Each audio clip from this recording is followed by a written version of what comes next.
मैं ज़्यादा विस्तार में उन्होंने इंट्रोडक्शन नहीं देनी। सरदार गुरचरणजीत सिंह लांबा किसी जान पहचान के मोहताज भी नहीं हैं, क्योंकि जदों साढ़े सामने सी कि श्री अकाल तख्त साहब उत्ते किस तो वधिया खोज पत्र लिखवाया जाए कि साढ़े श्रीमान संत प्रदीप सिंह जी ते संत जोत सिंह जी की बड़ी प्रबल इच्छा सी कि सरदार गुरचरणजीत सिंह लांबा जैसे जागरूक सिख समस्यावां समझण वाले अते सब तो वड्डी गल श्री दसम ग्रंथ उत्ते हो रहे हमले संबंधी सब तो पहला जागरूक करने वाले सरदार गुरचरणजीत सिंह लांबा हैं। तो महापुरखा ने कहा कि इन्हों असी आमंत्रित जरूर करना है। अमरीका तो अजकल न्यूयॉर्क में रहंदे ने, बहुत ही सूझवान अते बहुत ही डेडिकेटेड व्यक्ति हैं। मैनू वो दिन याद हैं जदों कि असी श्री दसम ग्रंथ प्रति बहुते जागरूक नहीं सन, लिखिया लिखिया जरूर सी, हरिंदर सिंह महबूब नूं जवाब भी दिता सी, परंतु इन्हां ने सानू पहला मॉडल टाउन जलंधर सैमीनार करवाया श्री दसम ग्रंथ से, फिर इन्हां दे प्रयत्नां नाल श्री अकाल तख्त साहब उत्ते सैमीनार होया, उत्थे दास नूं बोलण दा मौका मिलिया। वो जिहड़ी मूवमेंट इत्थे चलाई सी उस तो बाद ये जिहड़ी लहर सी सब तो वध अमेरिका में सरगर्म हुई। प्रोफैसर दर्शन सिंह होरां दे जिहड़ा सी वो जिहड़ियां उन्हां दीयां कुनीतियां सन उहदे नाल ते उत्थे वातावरण इतना जहरीला हो गया सी कि गुरुद्वारियां विच श्री दसम ग्रंथ दा नाम लेना मुश्किल हो गया सी। उस समय दे विच इन्हां ने सिख पंथ की अगवाई करदिआं होइआं 2013 में इन्हां दे प्रयत्नां नाल सैन हौजे विच जिहड़ा सैमीनार होया सी वो एक ऐसा क्रूशियल सैमीनार हो निबड़िया कि एक सैमीनार ने श्री दसम ग्रंथ के विरोधियों का सफाया कर दिता। तो ये जिहड़ा दसम ग्रंथ के संबंध में गुरुद्वारियां विचों मैनू याद है कि रिचमंड हिल गुरुद्वारा उत्थे कहंदे सी श्री दसम ग्रंथ का नाम लैण वाले नूं वड़न नहीं देना। तो जदों इन्हां सैमीनार करवाया उन्होंने कहा अज तो दसम ग्रंथ के विरोधी नूं वड़न नहीं देना और दसम ग्रंथ के संबंध में जितना बड़ा मर्जी तुसीं सैमीनार कराओ, गुरुद्वारा प्रबंधक कमेटी तुहाडी सहायता करेगी। ऐसी महान शख्सियत इतने दूरों चल के साडे विच आए ने ते मैनू बड़ा माण है इन्हां उत्ते। और ये जिस तरीके नाल, क्योंकि मैं उस लहर जिहड़ी इन्हां ने अमरीका विच चलाई है मैं उहदा गवाह हाँ, क्योंकि मैनू भी इन्हां सैमीनारां ते आमंत्रित कीता सी। मैं एक बेनती करां, सैन हौजे दा सैमीनार हो गया, उस तो बाद अगले दिन जिहड़े साडे नाल सन उत्थों दे सिंह सेवा च फोन आया, एक डॉक्टर साहब नाल गल करवाओ, मेरे नाल गल कीती। डॉक्टर साहब असीं 40 व्यक्ति सी जिहड़े दसम ग्रंथ तो बिल्कुल मुनकर सी, जाप साहब तो भी असी 40 दे 40 कल का सैमीनार सुन के पक्के हमायती हो गए कि एक एक अक्षर श्री गुरु साहब की बाणी है। ऐसी लहर इन्होंने चलाई है। मैनू बड़ी खुशी है कि इन्होंने साड़ी बेनती प्रवान की है, इत्थे आए ने ते कृपा करन कि श्री अकाल तख्त साहब महत्व स्थापना पंथ नूं योगदान जिहड़ा तख्त साहिबान दा है। ये तख्त साहिबान दे उत्ते कल परचा तख्त श्री पटना साहब से पढ़िया गया, तख्त श्री हजूर साहब के उत्ते भी परचा पढ़िया गया तो अज श्री अकाल तख्त साहब उत्ते जी। तो मैं इन्होंने बेनती कराँगा कि स्टेज पर आउन, अपने विचार साडे नाल सांझे करन। श्रीमान साहब मेरे परम वीर जिहड़े ने सरदार कंवरजीत सिंह जी, जिन्हां ने बहुत ही पंथ दोखियां नूं बड़े चंगे तरीके नाल लगातार जवाब दे रहे हैं, वो साडे विच पधारे ने ते उन्हां दा स्वागत है इत्थे। सरदार गुरचरणजीत सिंह लांबा। हम रुलते फिरते कोई बात ना पूछता, गुर सतगुर संग कीरे हम थापे। स्टेज ते सुशोभत महापुरख जनों, साहिब श्री गुरु नानक देव जी महाराज दी आमद दे 550 सालां नूं समर्पित ये जिहड़ा महान उद्यम या यज्ञ कह लिया जाए जो रचिया गया है, ये अपने आप विच एक अद्भुती है। हैरानी हुंदी है कि इतनी वड्डी गिणती विच परचे लिखवाना, उन्हां नूं बुलाना और फिर लगातार संगत दा एक मन होके उन्हां नूं सुनना, इस तो जाहिर हुंदा है कि जिग्यासा है पर वंडण वाले चाहिए हैं। ਜਿੱਥੇ ਗੱਲ ਆਉਂਦੀ ਹੈ ਸਾਹਿਬ ਸ੍ਰੀ ਗੁਰੂ ਨਾਨਕ ਦੇਵ ਜੀ ਮਹਾਰਾਜ ਦੀ ਇਹ ਜਿਹੜਾ ਸਫ਼ਰ ਆਰੰਭਿਆ ਹੈ, ਦਰਅਸਲ ਇਸ ਦੀ ਸ਼ੁਰੂਆਤ ਸਾਹਿਬ ਸ੍ਰੀ ਗੁਰੂ ਨਾਨਕ ਦੇਵ ਜੀ ਮਹਾਰਾਜ ਨੇ ਕਰ ਦਿੱਤੀ ਸੀ। ਜਦੋਂ ਗੁਰੂ ਨਾਨਕ ਦੇਵ ਜੀ ਮਹਾਰਾਜ ਇਸ ਮਹਾਨ ਮਿਸ਼ਨ ਨੂੰ ਲੈ ਕੇ ਤੁਰੇ ਹਨ, ਜਦੋਂ ਉਹ ਧਰਤ ਲੁਕਾਈ ਨੂੰ ਸੋਧਣ ਲਈ ਤੁਰੇ ਹਨ, ਤਾਂ ਉਹਨਾਂ ਦੇ ਨਾਲ ਫੌਜ ਕਿਹੜੀ ਸੀ, ਉਹਨਾਂ ਦੇ ਨਾਲ ਕਿੰਨੇ ਵਿਅਕਤੀ ਸਨ?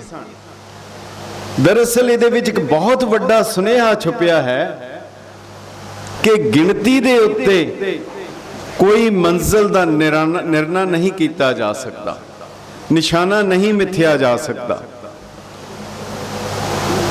ਬਹੁਤ ਸੁੰਦਰ ਪੰਥਕ ਕਵੀ ਤੇਜਾ ਸਿੰਘ ਸਾਬਰ ਨੇ ਅੰਕਿਤ ਕੀਤਾ, ਸੁੱਕੀ ਜੀ ਲੱਕੜੀ ਨੂੰ ਇੱਕ ਦੋ ਨੇ ਤਾਰਾਂ, ਜਦੋਂ ਨਾਲ ਗਾਵੇ ਨਸ਼ਾ ਹੁੰਦਾ ਜਾਂਦਾ ਹੈ, ਬੜੇ ਮਿੱਠੇ ਮਿੱਠੇ ਬੜੇ ਸੋਹਣੇ ਸੋਹਣੇ ਉਹ ਨਗਮੇ ਸੁਣਾਉਂਦਾ ਹੈ। ਕਰਤਾਰ ਕਰਤਾਰ ਕਰਤਾਰ ਕਹਿੰਦਾ ਤੇ ਸੱਚਮੁੱਚ ਹੀ ਕਰਤਾ ਉਹ ਦਿਸਦਾ ਦਸਾਂਦਾ ਹੈ। ਹਾਂਜੀ, ਕਿਸੇ ਨੇ ਕਿਤੇ ਇਸ ਤਰ੍ਹਾਂ ਦਾ ਕੋਈ ਫਿਰਦਾ ਫਿਰਾਂਦਾ ਉਹ ਰਾਗੀ ਵੀ ਡਿੱਠਾ, ਕਿਉਂ ਜੀ ਕਿਸੇ ਨੇ ਕਿਤੇ ਇਸ ਤਰ੍ਹਾਂ ਦਾ ਕੋਈ ਫਿਰਦਾ ਫਿਰਾਂਦਾ ਰਬਾਬੀ ਵੀ ਡਿੱਠਾ।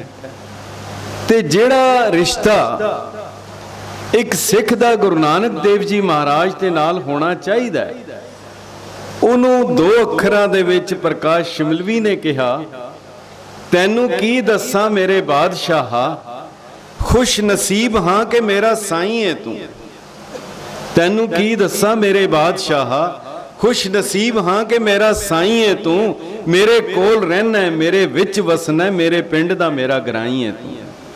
ਇਹ ਹੈ ਨਿਗਤਾ, ਇਹ ਹੈ ਨੇੜਤਾ ਜਿਹੜੀ ਸਿੱਖ ਔਰ ਗੁਰੂ ਸਾਹਿਬ ਦੀ। ਔਰ ਇਹ ਨੇੜਤਾ ਇਤਨੀ ਪੀੜੀ ਹੈ ਕਿ ਜਨਮ ਸਾਖੀ ਦਾ ਕਰਤਾ ਵੀ ਲਿਖਦਾ ਹੈ, ਭਾਈ ਮਰਦਾਨਾ ਜੀ ਕਹਿੰਦੇ ਆ, ਬਾਬਾ ਤੇਰਾ ਮੇਰਾ ਬਹੁਤਾ ਫਰਕ ਨਹੀਂ, ਤੂੰ ਖੁਦਾ ਦਾ ਡੂਮ ਮੈਂ ਤੇਰਾ ਡੂਮ, ਕੰਮ ਇੱਕੋ ਹੀ ਹੈ।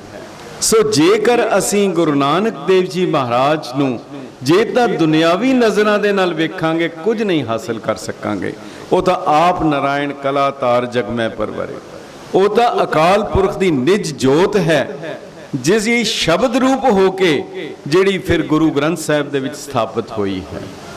ਸੋ ਇਹ ਇੱਕ ਸਫ਼ਰ ਹੈ ਔਰ ਇਹ ਜਿਹੜਾ 550 ਸਾਲਾਂ ਨੂੰ ਸਮਰਪਿਤ ਜਿਹੜਾ ਇਹ ਸਮਾਗਮ ਕੀਤਾ ਜਾ ਰਿਹਾ ਹੈ, ਇਹ 550 ਸਾਲਾਂ ਨੂੰ ਸਮਰਪਿਤ ਹੋਣਾ ਇੱਕ ਸਾਧਨ ਹੈ, ਮੰਜ਼ਿਲ ਨਹੀਂ। ਮੰਜ਼ਿਲ ਤਾਂ ਹੈ ਕਿ ਗੁਰੂ ਸਾਹਿਬ ਨੂੰ ਸਮਰਪਿਤ ਹੋਣਾ। ਜੇਕਰ ਗੁਰੂ ਸਾਹਿਬ ਨੂੰ ਸਮਰਪਿਤ ਹੋ ਗਏ, ਫਿਰ ਇਹ 550 ਸਾਲਾਂ ਨੂੰ ਸਮਰਪਿਤ ਹੋਇਆ ਵੀ ਸਾਰਥਕ ਹੈ। ਸੋ ਇਹ ਜਿਹੜਾ ਸਫ਼ਰ ਗੁਰੂ ਨਾਨਕ ਦੇਵ ਜੀ ਮਹਾਰਾਜ ਨੇ ਜੋ ਆਰੰਭਿਆ, ਇੱਕ ਅਦੁੱਤੀ ਸਫ਼ਰ ਸੀ। ਸਾਹਿਬ ਸ੍ਰੀ ਗੁਰੂ ਨਾਨਕ ਦੇਵ ਜੀ ਮਹਾਰਾਜ ਦਾ ਵਾਸਤਾ ਕੇਵਲ ਦੁਨਿਆਵੀ ਆਮ ਲੋਕਾਂ ਨਾਲ ਨਹੀਂ ਪਿਆ।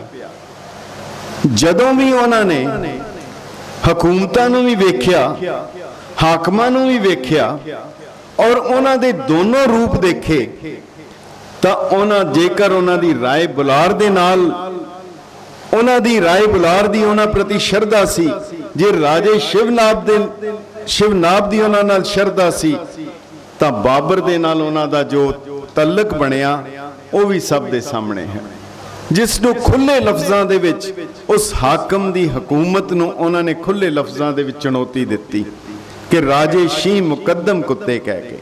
ਇਹ ਦਰਅਸਲ ਬੁਨਿਆਦ ਸੀ। ਇਸ ਤੋਂ ਪਹਿਲਾਂ ਜਿਹੜੀ ਪਰੰਪਰਾ ਚੱਲੀ ਆ ਰਹੀ ਸੀ, ਉਹ ਦੋ ਚੀਜ਼ਾਂ ਸਨ। ਇੱਕ ਤਾਂ ਦਿੱਲੀ ਦੇ ਤਖਤ ਦੇ ਉੱਤੇ ਜਿਹੜਾ ਬੈਠ ਗਿਆ, ਉਸ ਨੂੰ ਇੱਥੋਂ ਦੀ ਸੰਸਕ੍ਰਿਤੀ ਕਹਿ ਦਿੰਦੀ ਸੀ ਦਿੱਲੀਸ਼ਵਰੋ ਜਗਦੀਸ਼ਵਰੋ, ਉਹ ਰੱਬ ਹੈ। ਜਿਹੜਾ ਦਿੱਲੀ ਦੇ ਤਖਤ ਤੇ ਬਿਰਾਜਮਾਨ ਹੋ ਗਿਆ ਉਹ ਰੱਬ ਹੈ, ਉਸ ਦੇ ਵਿਰੁੱਧ ਆਵਾਜ਼ ਨਹੀਂ ਉਠਾਈ ਜਾ ਸਕਦੀ। ਔਰ ਕਿਤਨੀ ਕਮਾਲ ਦੀ ਗੱਲ ਹੈ, ਜਦੋਂ ਗੁਰੂ ਨਾਨਕ ਦੇਵ ਜੀ ਮਹਾਰਾਜ ਲਿਖ ਰਹੇ ਹਨ, ਦਰਅਸਲ ਮੇਰਾ ਵਿਸ਼ਾ ਹੈ ਅਕਾਲ ਤਖਤ ਸਾਹਿਬ, ਇਹ ਉਸ ਦਾ ਪਿਛੋਕੜ ਹੈ। ਇਸ ਦੀ ਬੁਨਿਆਦ, ਇਸ ਦੀ ਨੀਂਹ ਸਾਹਿਬ ਸ੍ਰੀ ਗੁਰੂ ਨਾਨਕ ਦੇਵ ਜੀ ਮਹਾਰਾਜ ਨੇ ਰੱਖੀ ਹੈ। ਇਸ ਤੋਂ ਪਹਿਲਾਂ ਜੇਕਰ ਯੂਰਪ ਦੇ ਵਿੱਚ ਵੀ ਹੈ, ਚਰਚ ਤੇ ਸਟੇਟ ਇਕੱਠੇ ਹੋ ਜਾਂਦੇ ਹਨ, ਬ੍ਰਾਹਮਣ ਤੇ ਰਾਜਾ ਇਕੱਠੇ ਹੋ ਜਾਂਦੇ ਹਨ, ਕਾਜ਼ੀ ਤੇ ਹਾਕਮ ਇਕੱਠੇ ਹੋ ਜਾਂਦੇ ਹਨ। ਇਹ ਜਿਹੜਾ ਗੱਠਜੋੜ ਬਣ ਜਾਂਦਾ ਹੈ, ਇਹ ਫਿਰ ਜੇ ਤਾਂ ਰਾਜਾ ਚੰਗਾ ਹੈ ਫਿਰ ਤਾਂ ਰਾਜਾ ਜਨਕ ਵਰਗਾ ਹੋ ਜਾਂਦਾ ਹੈ, ਨਹੀਂ ਤਾਂ ਫਿਰ ਬਾਬਰ ਤੇ ਹਲਾਕੂ ਵਰਗਾ ਹੋ ਜਾਂਦਾ ਹੈ। ਪਰ ਸਮੇਂ ਦੇ ਨਾਲ ਇਹ ਗਿਰਾਵਟ ਜਾਂ ਇਹ ਜਿਹੜੀ ਕਮਜ਼ੋਰੀ ਸੀ ਇੱਥੇ ਤੱਕ ਪਹੁੰਚ ਗਈ ਕਿ ਇੱਕ ਹਵਾਲਾ ਕਾਫੀ ਹੈ। ਦੋ ਫੌਜਾਂ, ਦੋ ਵੱਖ-ਵੱਖ ਹਮਲਾਵਰ ਭਾਰਤ ਦੀ ਦਹਲੀਜ਼ ਦੇ ਉੱਤੇ, ਦਿੱਲੀ ਦੇ ਕੋਲ ਪਾਣੀਪਤ ਦੇ ਉੱਤੇ ਇਕੱਠੇ ਹੁੰਦੇ ਹਨ, ਟਕਰਾਉਂਦੇ ਹਨ। ਇੱਕ ਮੁਗਲ ਹਨ, ਇੱਕ ਪਠਾਨ ਹਨ। ਹਜ਼ੂਰ ਫਰਮਾਉਂਦੇ ਹਨ, ਮੁਗਲ ਪਠਾਣਾ ਪਈ ਲੜਾਈ। ਇਹ ਮੁਗਲਾਂ ਔਰ ਪਠਾਣਾ ਦੀ ਆਪਸ ਦੇ ਵਿੱਚ ਯੁੱਧ ਹੋ ਰਿਹਾ ਹੈ।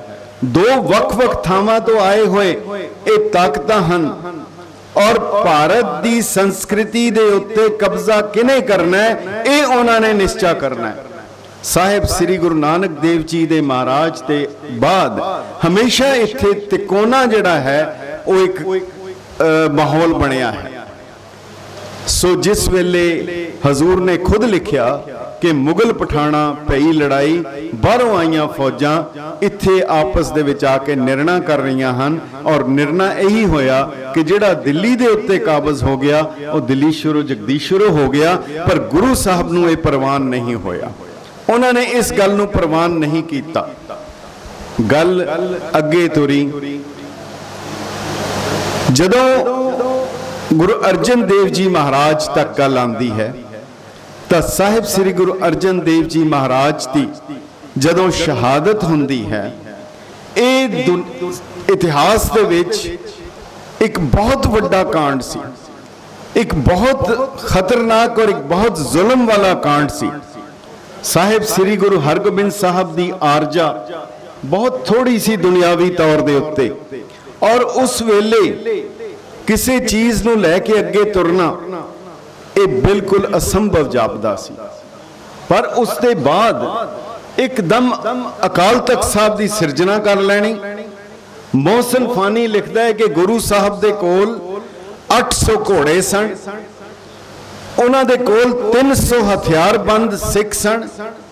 ਕੀ ਇਹ ਰਾਤੋਂ ਰਾਤ ਹੋ ਗਿਆ? ਇਹ ਕਿਸ ਤਰ੍ਹਾਂ ਬਣਿਆ? ਇਹ ਕਿੱਦਾਂ ਹੋ ਗਿਆ?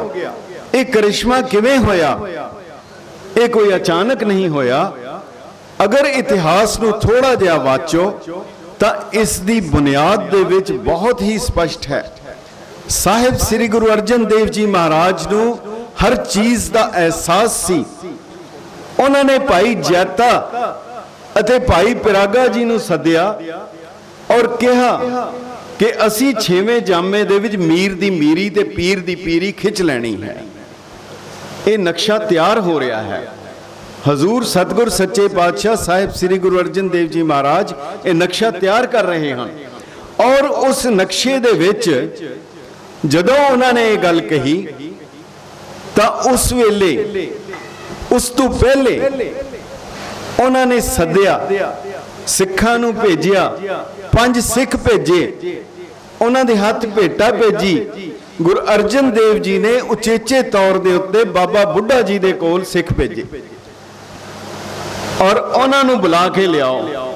ਜਦੋਂ ਬਾਬਾ ਬੁੱਢਾ ਜੀ ਗੁਰੂ ਅਰਜਨ ਦੇਵ ਜੀ ਦੇ ਕੋਲ ਆਏ ਤਾਂ ਉਸ ਵੇਲੇ ਗੁਰਬਿਲਾਸ ਵਿੱਚ ਲਿਖਿਆ ਹੈ ਕਿ ਗੁਰੂ ਅਰਜਨ ਦੇਵ ਜੀ ਮਹਾਰਾਜ ਨੇ ਪੂਰੇ ਸਤਿਕਾਰ ਦੇ ਨਾਲ ਬਾਬਾ ਜੀ ਨੂੰ ਆਸਨ ਤੇ ਬਿਠਾਇਆ, ਉਹਨਾਂ ਨੂੰ ਨਮਸਕਾਰ ਕੀਤੀ, ਉਹਨਾਂ ਦੇ ਅੱਗੇ ਭੇਟਾ ਰੱਖੀ ਅਤੇ ਇਹ ਕਿਹਾ ਕਿ ਤੁਸੀਂ ਬਾਲਕ ਹਰਗੋਬਿੰਦ ਦੀ ਵਿਦਿਆ ਦੀ ਜ਼ਿੰਮੇਵਾਰੀ ਤੁਹਾਡੀ ਹੈ। ਥੋੜਾ ਜਿਹਾ ਇੱਥੇ ਵਿਚਾਰ ਕਰਨਾ ਕਿ ਉਸ ਵੇਲੇ ਵਿਦਿਆ ਲਈ ਗੁਰੂ ਸਾਹਿਬ ਦੇ ਕੋਲ ਭਾਈ ਗੁਰਦਾਸ ਜੀ ਮੌਜੂਦ ਸਨ, ਪਰ ਉਹਨਾਂ ਨੇ ਇਹ ਸੇਵਾ ਬਾਬਾ ਬੁੱਢਾ ਜੀ ਦੀ ਲਾਈ। ਬਾਬਾ ਬੁੱਢਾ ਜੀ ਨੇ ਕਿਹਾ, ਕਿਉਂਕਿ ਸਾਰਾ ਵਿਸਥਾਰ ਤਾਂ ਪੂਰੇ ਪਰਚੇ ਵਿੱਚ ਹੈ ਔਰ ਸਾਡਾ ਸਾਰੇ ਦਾ ਸਾਰਾ ਸਰੋਤ ਜਿਹੜਾ ਹੈ ਉਹ ਸਾਰੇ ਪੁਰਾਤਨ ਲਿਖਤਾਂ ਗੁਰਬਿਲਾਸ ਹਨ, ਭਾਵੇਂ ਮਹਿਮਾ ਪ੍ਰਕਾਸ਼ ਹੈ, ਜਨਮ ਸਾਖੀਆਂ ਹਨ ਜਾਂ ਹੋਰ ਗੁਰਸੋਭਾ ਹੈ, ਇਹ ਸਾਡੇ ਸਾਰੇ ਗ੍ਰੰਥਾਂ ਦੇ ਵਿੱਚ ਮੌਜੂਦ ਹੈ। ਜਿਹੜਾ ਮੌਜੂਦਾ ਇਤਿਹਾਸ ਲਿਖਣ ਦੀ ਪਰੰਪਰਾ ਹੈ ਇਹ ਬਹੁਤ ਬਾਅਦ ਵਿੱਚ ਸ਼ੁਰੂ ਹੋਈ ਹੈ, ਪਰ ਸਾਡੇ ਇਤਿਹਾਸ ਦੇ ਉਹ ਸੋਮੇ ਹਨ। ਪਰ ਹੁਣ ਇੱਕ ਕਿਸਮ ਦੀ ਕੋਸ਼ਿਸ਼ ਹੋ ਰਹੀ ਹੈ ਕਿ ਜਾਂ ਤਾਂ ਇਹਨਾਂ ਨੂੰ ਖਤਮ ਕਰ ਦਿੱਤਾ ਜਾਏ ਜਾਂ ਇਹਨਾਂ ਨੂੰ ਨਕਾਰ ਦਿੱਤਾ ਜਾਏ, ਜਾਂ ਇਹਨਾਂ ਨੂੰ ਇਸ ਤਰੀਕੇ ਦੇ ਨਾਲ ਕਰ ਦਿੱਤਾ ਜਾਏ ਕਿ ਲੋਕੀ ਇਹਨਾਂ ਨੂੰ ਨਾ ਯਕੀਨੀ ਮੰਨ ਸਕਣ। ਉਸ ਵੇਲੇ ਬਾਬਾ ਬੁੱਢਾ ਜੀ ਨੂੰ ਜਦੋਂ ਕਿਹਾ ਤਾਂ ਉਹਨਾਂ ਨੇ ਕਿਹਾ ਕਿ ਮੈਂ ਤਾਂ ਖੁਦ ਘਾਹ ਖੋਦਣ ਵਾਲਾ ਸਧਾਰਨ ਵਿਅਕਤੀ ਹਾਂ, ਇਹਨਾਂ ਦੀ ਪੜ੍ਹਾਈ ਮੈਂ ਕਿਵੇਂ ਕਰਾ ਸਕਦਾ ਹਾਂ। ਸਾਹਿਬ ਸ੍ਰੀ ਗੁਰੂ ਅਰਜਨ ਦੇਵ ਜੀ ਮਹਾਰਾਜ ਨੇ ਕਿਹਾ ਕਿ ਤੁਸੀਂ ਇਹਨਾਂ ਨੂੰ ਉਹ ਪੜ੍ਹਾਈ ਕਰਾਓ ਜਿਹੜੀ ਤੁਹਾਨੂੰ ਗੁਰੂ ਨਾਨਕ ਦੇਵ ਜੀ ਨੇ ਕਰਾਈ ਸੀ। ਕਿਤਨੀ ਕਮਾਲ ਦੀ ਗੱਲ ਹੈ। ਔਰ ਸ਼ਹਾਦਤ ਦੇ ਬਾਅਦ, ਗੁਰੂ ਅਰਜਨ ਦੇਵ ਜੀ ਦੀ ਸ਼ਹਾਦਤ ਦੇ ਬਾਅਦ ਜਦੋਂ ਸਾਹਮਣੇ ਸਾਰੀ ਚੀਜ਼ ਆਈ ਤਾਂ ਉਸ ਦੇ ਵਿੱਚ ਸਪਸ਼ਟ ਹੋਇਆ ਕਿ ਗੁਰੂ ਹਰਗੋਬਿੰਦ ਜੀ ਨੂੰ ਬਾਬਾ ਬੁੱਢਾ ਜੀ ਨੇ 14 ਕਿਸਮ ਦੀ ਵਿਦਿਆ ਦਿੱਤੀ। ਇਤਿਹਾਸ ਵਿੱਚ ਅੰਕਿਤ ਹੈ 14 ਕਿਸਮ ਦੀ ਵਿਦਿਆ ਦਿੱਤੀ। ਔਰ ਉਹ ਵਿਦਿਆ ਕਿਹੜੀਆਂ ਸਨ ਉਹ ਇਤਿਹਾਸ ਵਿੱਚ ਅੰਕਿਤ ਹੈ।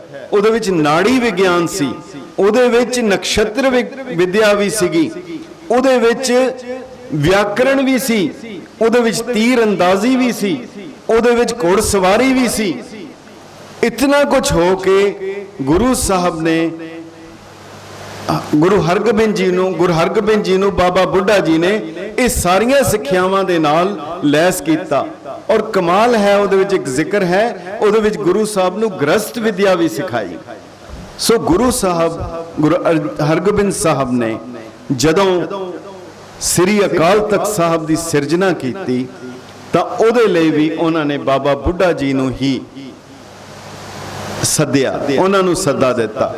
ਔਰ ਇਸ ਤੋਂ ਪਹਿਲਾਂ ਜਦੋਂ ਉਹਨਾਂ ਦੀ ਦਸਤਾਰਬੰਦੀ ਹੋਈ ਗੁਰੂ ਹਰਗੋਬਿੰਦ ਸਾਹਿਬ ਦੀ, ਤਾਂ ਉਹਨਾਂ ਦੇ ਸਾਹਮਣੇ ਲਿਆ ਕੇ ਸੇਲੀ ਅਤੇ ਟੋਪੀ ਰੱਖੀ ਗਈ ਤਾਂ ਲਿਖਿਆ ਹੈ ਕਿ ਗੁਰੂ ਹਰਗੋਬਿੰਦ ਸਾਹਿਬ ਮੁਸਕਰਾ ਪਏ।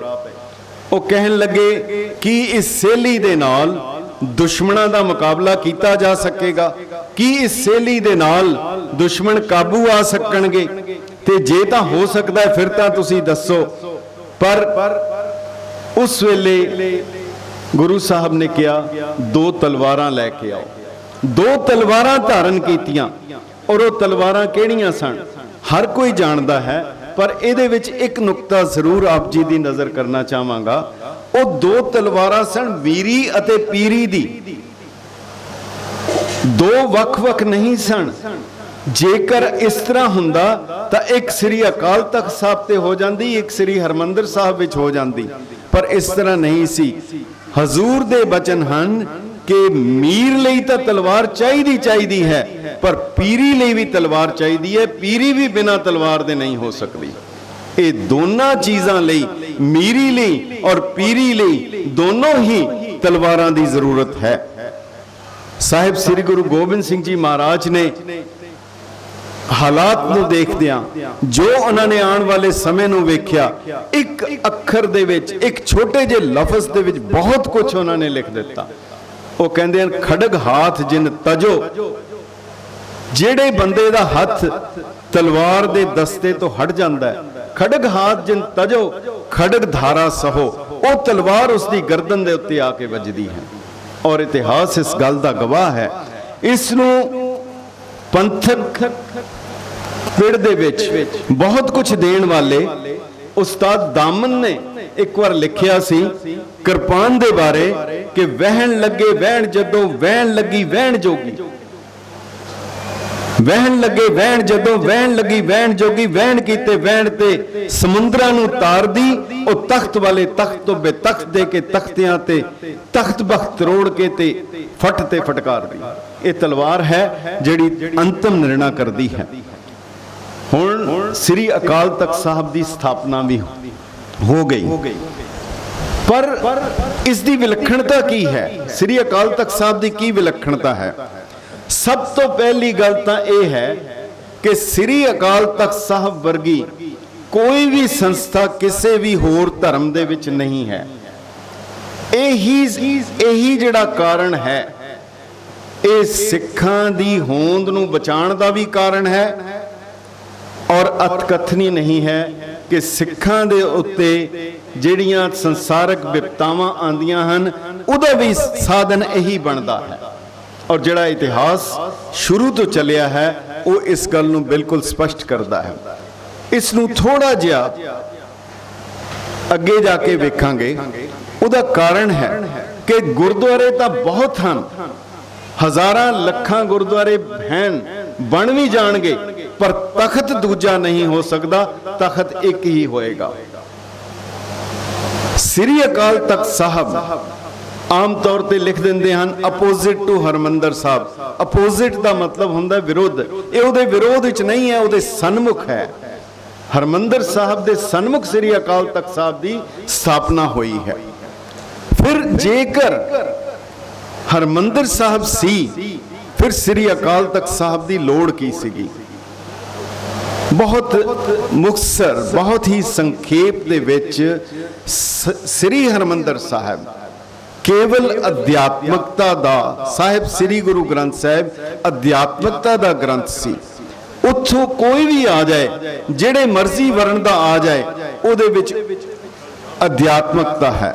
ਪਰ ਸ੍ਰੀ ਅਕਾਲ ਤਖਤ ਸਾਹਿਬ ਦੇ ਉੱਤੇ ਦੁਨਿਆਵੀ ਗੱਲਾਂ ਵੀ ਹਨ, ਜਿਹੜੀਆਂ ਸਮਾਜਿਕ ਗੱਲਾਂ ਵੀ ਹਨ। ਉੱਥੇ ਖਾਲਸੇ ਨੂੰ ਆਦੇਸ਼ ਵੀ ਹੈ, ਜੇਕਰ ਗੁਰੂ ਗ੍ਰੰਥ ਸਾਹਿਬ ਬੇਨਤੀ ਕਰਦੇ ਹਨ, ਕਰੋ ਬੇਨਤੀ ਸੁਣੋ ਮੇਰੇ ਮੀਤਾ, ਆਵੋ ਸੰਤ ਪਿਆਰਿਓ।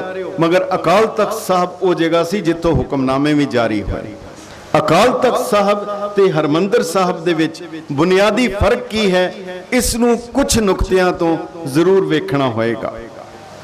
ਸਭ ਤੋਂ ਪਹਿਲਾਂ ਤਾਂ ਇਹਦਾ ਨਕਸ਼ਾ ਹੀ ਜਿਹੜਾ ਗੁਰੂ ਸਾਹਿਬ ਨੇ ਬਣਾਇਆ, ਜਿਸ ਤਰੀਕੇ ਦਾ ਬਣਾਇਆ, ਹਰਮੰਦਰ ਸਾਹਿਬ ਦੇ ਵਿੱਚ ਤੁਹਾਨੂੰ ਝੁਕਣਾ ਪੈਂਦਾ ਹੈ, ਨੀਵਾਂ ਹੋਣਾ ਪੈਂਦਾ ਹੈ, ਔਰ ਉੱਥੋਂ ਪ੍ਰਸ਼ਾਦ ਲੈਣ ਲਈ, ਕੁਝ ਵੀ ਕਰਨ ਲਈ ਤੁਹਾਨੂੰ ਨੀਵਾਂ ਝੁਕ ਕੇ ਸਿਜਦਾ ਕਰਨਾ ਪੈਂਦਾ ਹੈ। ਪਰ ਅਕਾਲ ਤਖਤ ਸਾਹਿਬ ਦੇ ਸਿਜਦਾ ਨਹੀਂ ਹੁੰਦਾ, ਉਹਦੇ ਸਾਹਮਣੇ ਪੇਸ਼ ਹੋ ਕੇ ਬਾਹਾਂ ਚੁੱਕੀਆਂ ਉੱਤੀਆਂ ਕਰਕੇ ਉੱਥੋਂ ਮੰਗ ਮੰਨੀ ਜਾਂਦੀ ਹੈ, ਉਹਦੇ ਸਾਹਮਣੇ ਪੇਸ਼ ਹੋਇਆ ਜਾਂਦਾ ਹੈ।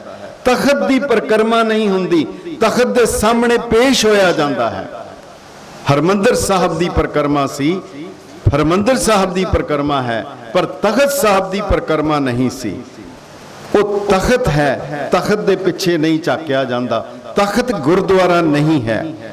ਇਹ ਇਹਦਾ ਬੁਨਿਆਦੀ ਫਰਕ ਸੀਗਾ।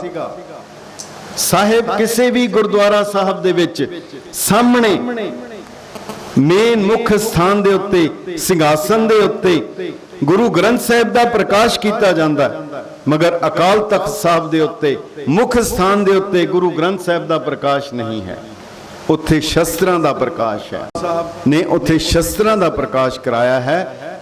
ਗੁਰੂ ਗ੍ਰੰਥ ਸਾਹਿਬ ਇੱਕ ਪਾਸੇ ਹੈ, ਮਗਰ ਮੁੱਖ ਸਥਾਨ ਦੇ ਉੱਤੇ ਕੇਵਲ ਅਕਾਲ ਤਖਤ ਸਾਹਿਬ ਦੇ ਉੱਤੇ ਹੀ ਨਹੀਂ, ਭਾਵੇਂ ਹਜ਼ੂਰ ਸਾਹਿਬ ਹੈ, ਭਾਵੇਂ ਪਟਨਾ ਸਾਹਿਬ ਹੈ, ਭਾਵੇਂ ਕੇਸਗੜ੍ਹ ਸਾਹਿਬ ਹੈ, ਦਮਦਮਾ ਸਾਹਿਬ ਹੈ, ਮੁੱਖ ਸਥਾਨ ਦੇ ਉੱਤੇ ਸ਼ਸਤਰਾਂ ਦਾ ਪ੍ਰਕਾਸ਼ ਹੈ, ਔਰ ਗੁਰੂ ਗ੍ਰੰਥ ਸਾਹਿਬ ਉਹਦੇ ਨਾਲ ਬਿਰਾਜਮਾਨ ਹਨ। ਅਕਾਲ ਤਖਤ ਸਾਹਿਬ ਦੀ ਇੱਕ ਹੋਰ ਵਿਲੱਖਣਤਾ ਹੈ, ਜਿਹੜੀ ਸਾਨੂੰ ਮਹਿਸੂਸ ਕਰਨੀ ਪਵੇਗੀ ਕਿ ਉਹਦੇ ਵਿੱਚ ਦੁਨਿਆਵੀ ਤੌਰ ਦੇ ਉੱਤੇ ਕਿਸੇ ਹੋਰ ਧਰਮ ਦੇ ਕੋਲ ਐਸੀ ਸੰਸਥਾ ਨਹੀਂ ਹੈ, ਪਰ ਇੱਕ ਅਥਾਰਟੀ ਹੈ, ਇੱਕ ਬਹੁਤ ਵੱਡੀ ਚੁਣੌਤੀ ਹੈ, ਇੱਕ ਬਹੁਤ ਵੱਡਾ ਆਦੇਸ਼ ਹੈ, ਇੱਕ ਬਹੁਤ ਵੱਡੀ ਸੰਸਥਾ ਹੈ। ਮੈਂ ਵਿਸ਼ੇਸ਼ ਤੌਰ ਤੇ ਜ਼ਿਕਰ ਕਰਾਂਗਾ, ਭਾਰਤ ਦੇ ਵਿੱਚ ਰਹਿਣ ਵਾਲਾ ਹਰ ਸਿੱਖ ਉਹ ਡਿਊਐਲਿਟੀ ਆਫ ਅਥਾਰਟੀ ਦੇ ਅੰਦਰ ਜੀਂਦਾ ਹੈ। ਉਹਦੇ ਉੱਤੇ ਦੋ ਆਦੇਸ਼ ਲਾਗੂ ਹਨ। ਇੱਕ ਆਦੇਸ਼ ਉਸ ਦੇ ਉੱਤੇ ਕਨਸਟੀਟਿਊਸ਼ਨ ਆਫ ਇੰਡੀਆ ਦਾ ਹੈ, ਭਾਰਤ ਸਰਕਾਰ ਦਾ ਹੈ। ਦੂਸਰਾ ਆਦੇਸ਼ ਉਸ ਦੇ ਉੱਤੇ ਸ੍ਰੀ ਅਕਾਲ ਤਖਤ ਸਾਹਿਬ ਦਾ ਹੈ। ਜੇਕਰ ਕਿਧਰੇ ਕੋਈ ਐਸੀ ਗੱਲ ਬਣ ਜਾਂਦੀ ਹੈ ਜਿਹਦੇ ਵਿੱਚ ਉਸ ਨੂੰ ਦੋ ਆਦੇਸ਼ ਸਾਹਮਣੇ ਆ ਜਾਂਦੇ ਹਨ, ਜਿਨ੍ਹਾਂ 'ਚ ਆਪਸ ਵਿੱਚ ਟਕਰਾਅ ਹੁੰਦਾ ਹੈ, ਜਿਵੇਂ ਨਿਰੰਕਾਰੀਆਂ ਦੇ ਕਾਂਡ ਵਿੱਚ ਐਸਾ ਹੋ ਚੁੱਕਾ ਹੈ, ਜਿਵੇਂ ਇਸ ਤੋਂ ਪਹਿਲੇ ਵੀ ਹੋ ਚੁੱਕਾ ਹੈ। ਇੱਕ ਚੰਡੀਗੜ੍ਹ ਤੋਂ ਛਪਦੇ ਪਰਚੇ, ਜਿਸ ਦੇ ਉੱਤੇ ਕਿ ਉਹਦੇ ਤੇ ਹੁਕਮਨਾਮਾ ਹੋਇਆ, ਉਹ ਅਦਾਲਤ ਵਿੱਚ ਚਲਾ ਗਿਆ। ਤੋ ਇਹ ਜਿਹੜੇ ਸਮਾਪਤੀ ਕਿੰਨੀ ਦੇਰੀ ਕਿੰਨੀ ਦੇਰੀ ਮੈਂ ਖਿਮਾ ਦਾ ਜਾ ਮੈਂ ਪੁੱਛ ਲਵਾਂ।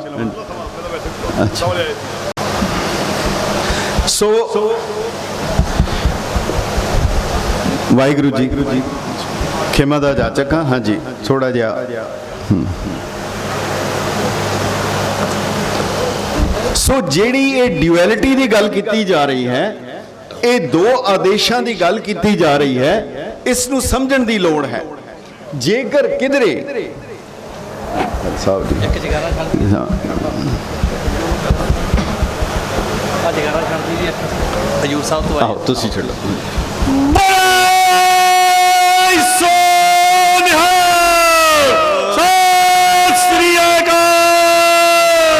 ਵਾਹਿਗੁਰੂ ਜੀ ਕਾ ਖਾਲਸਾ ਵਾਹਿਗੁਰੂ ਜੀ ਕੀ ਫਤਿਹ।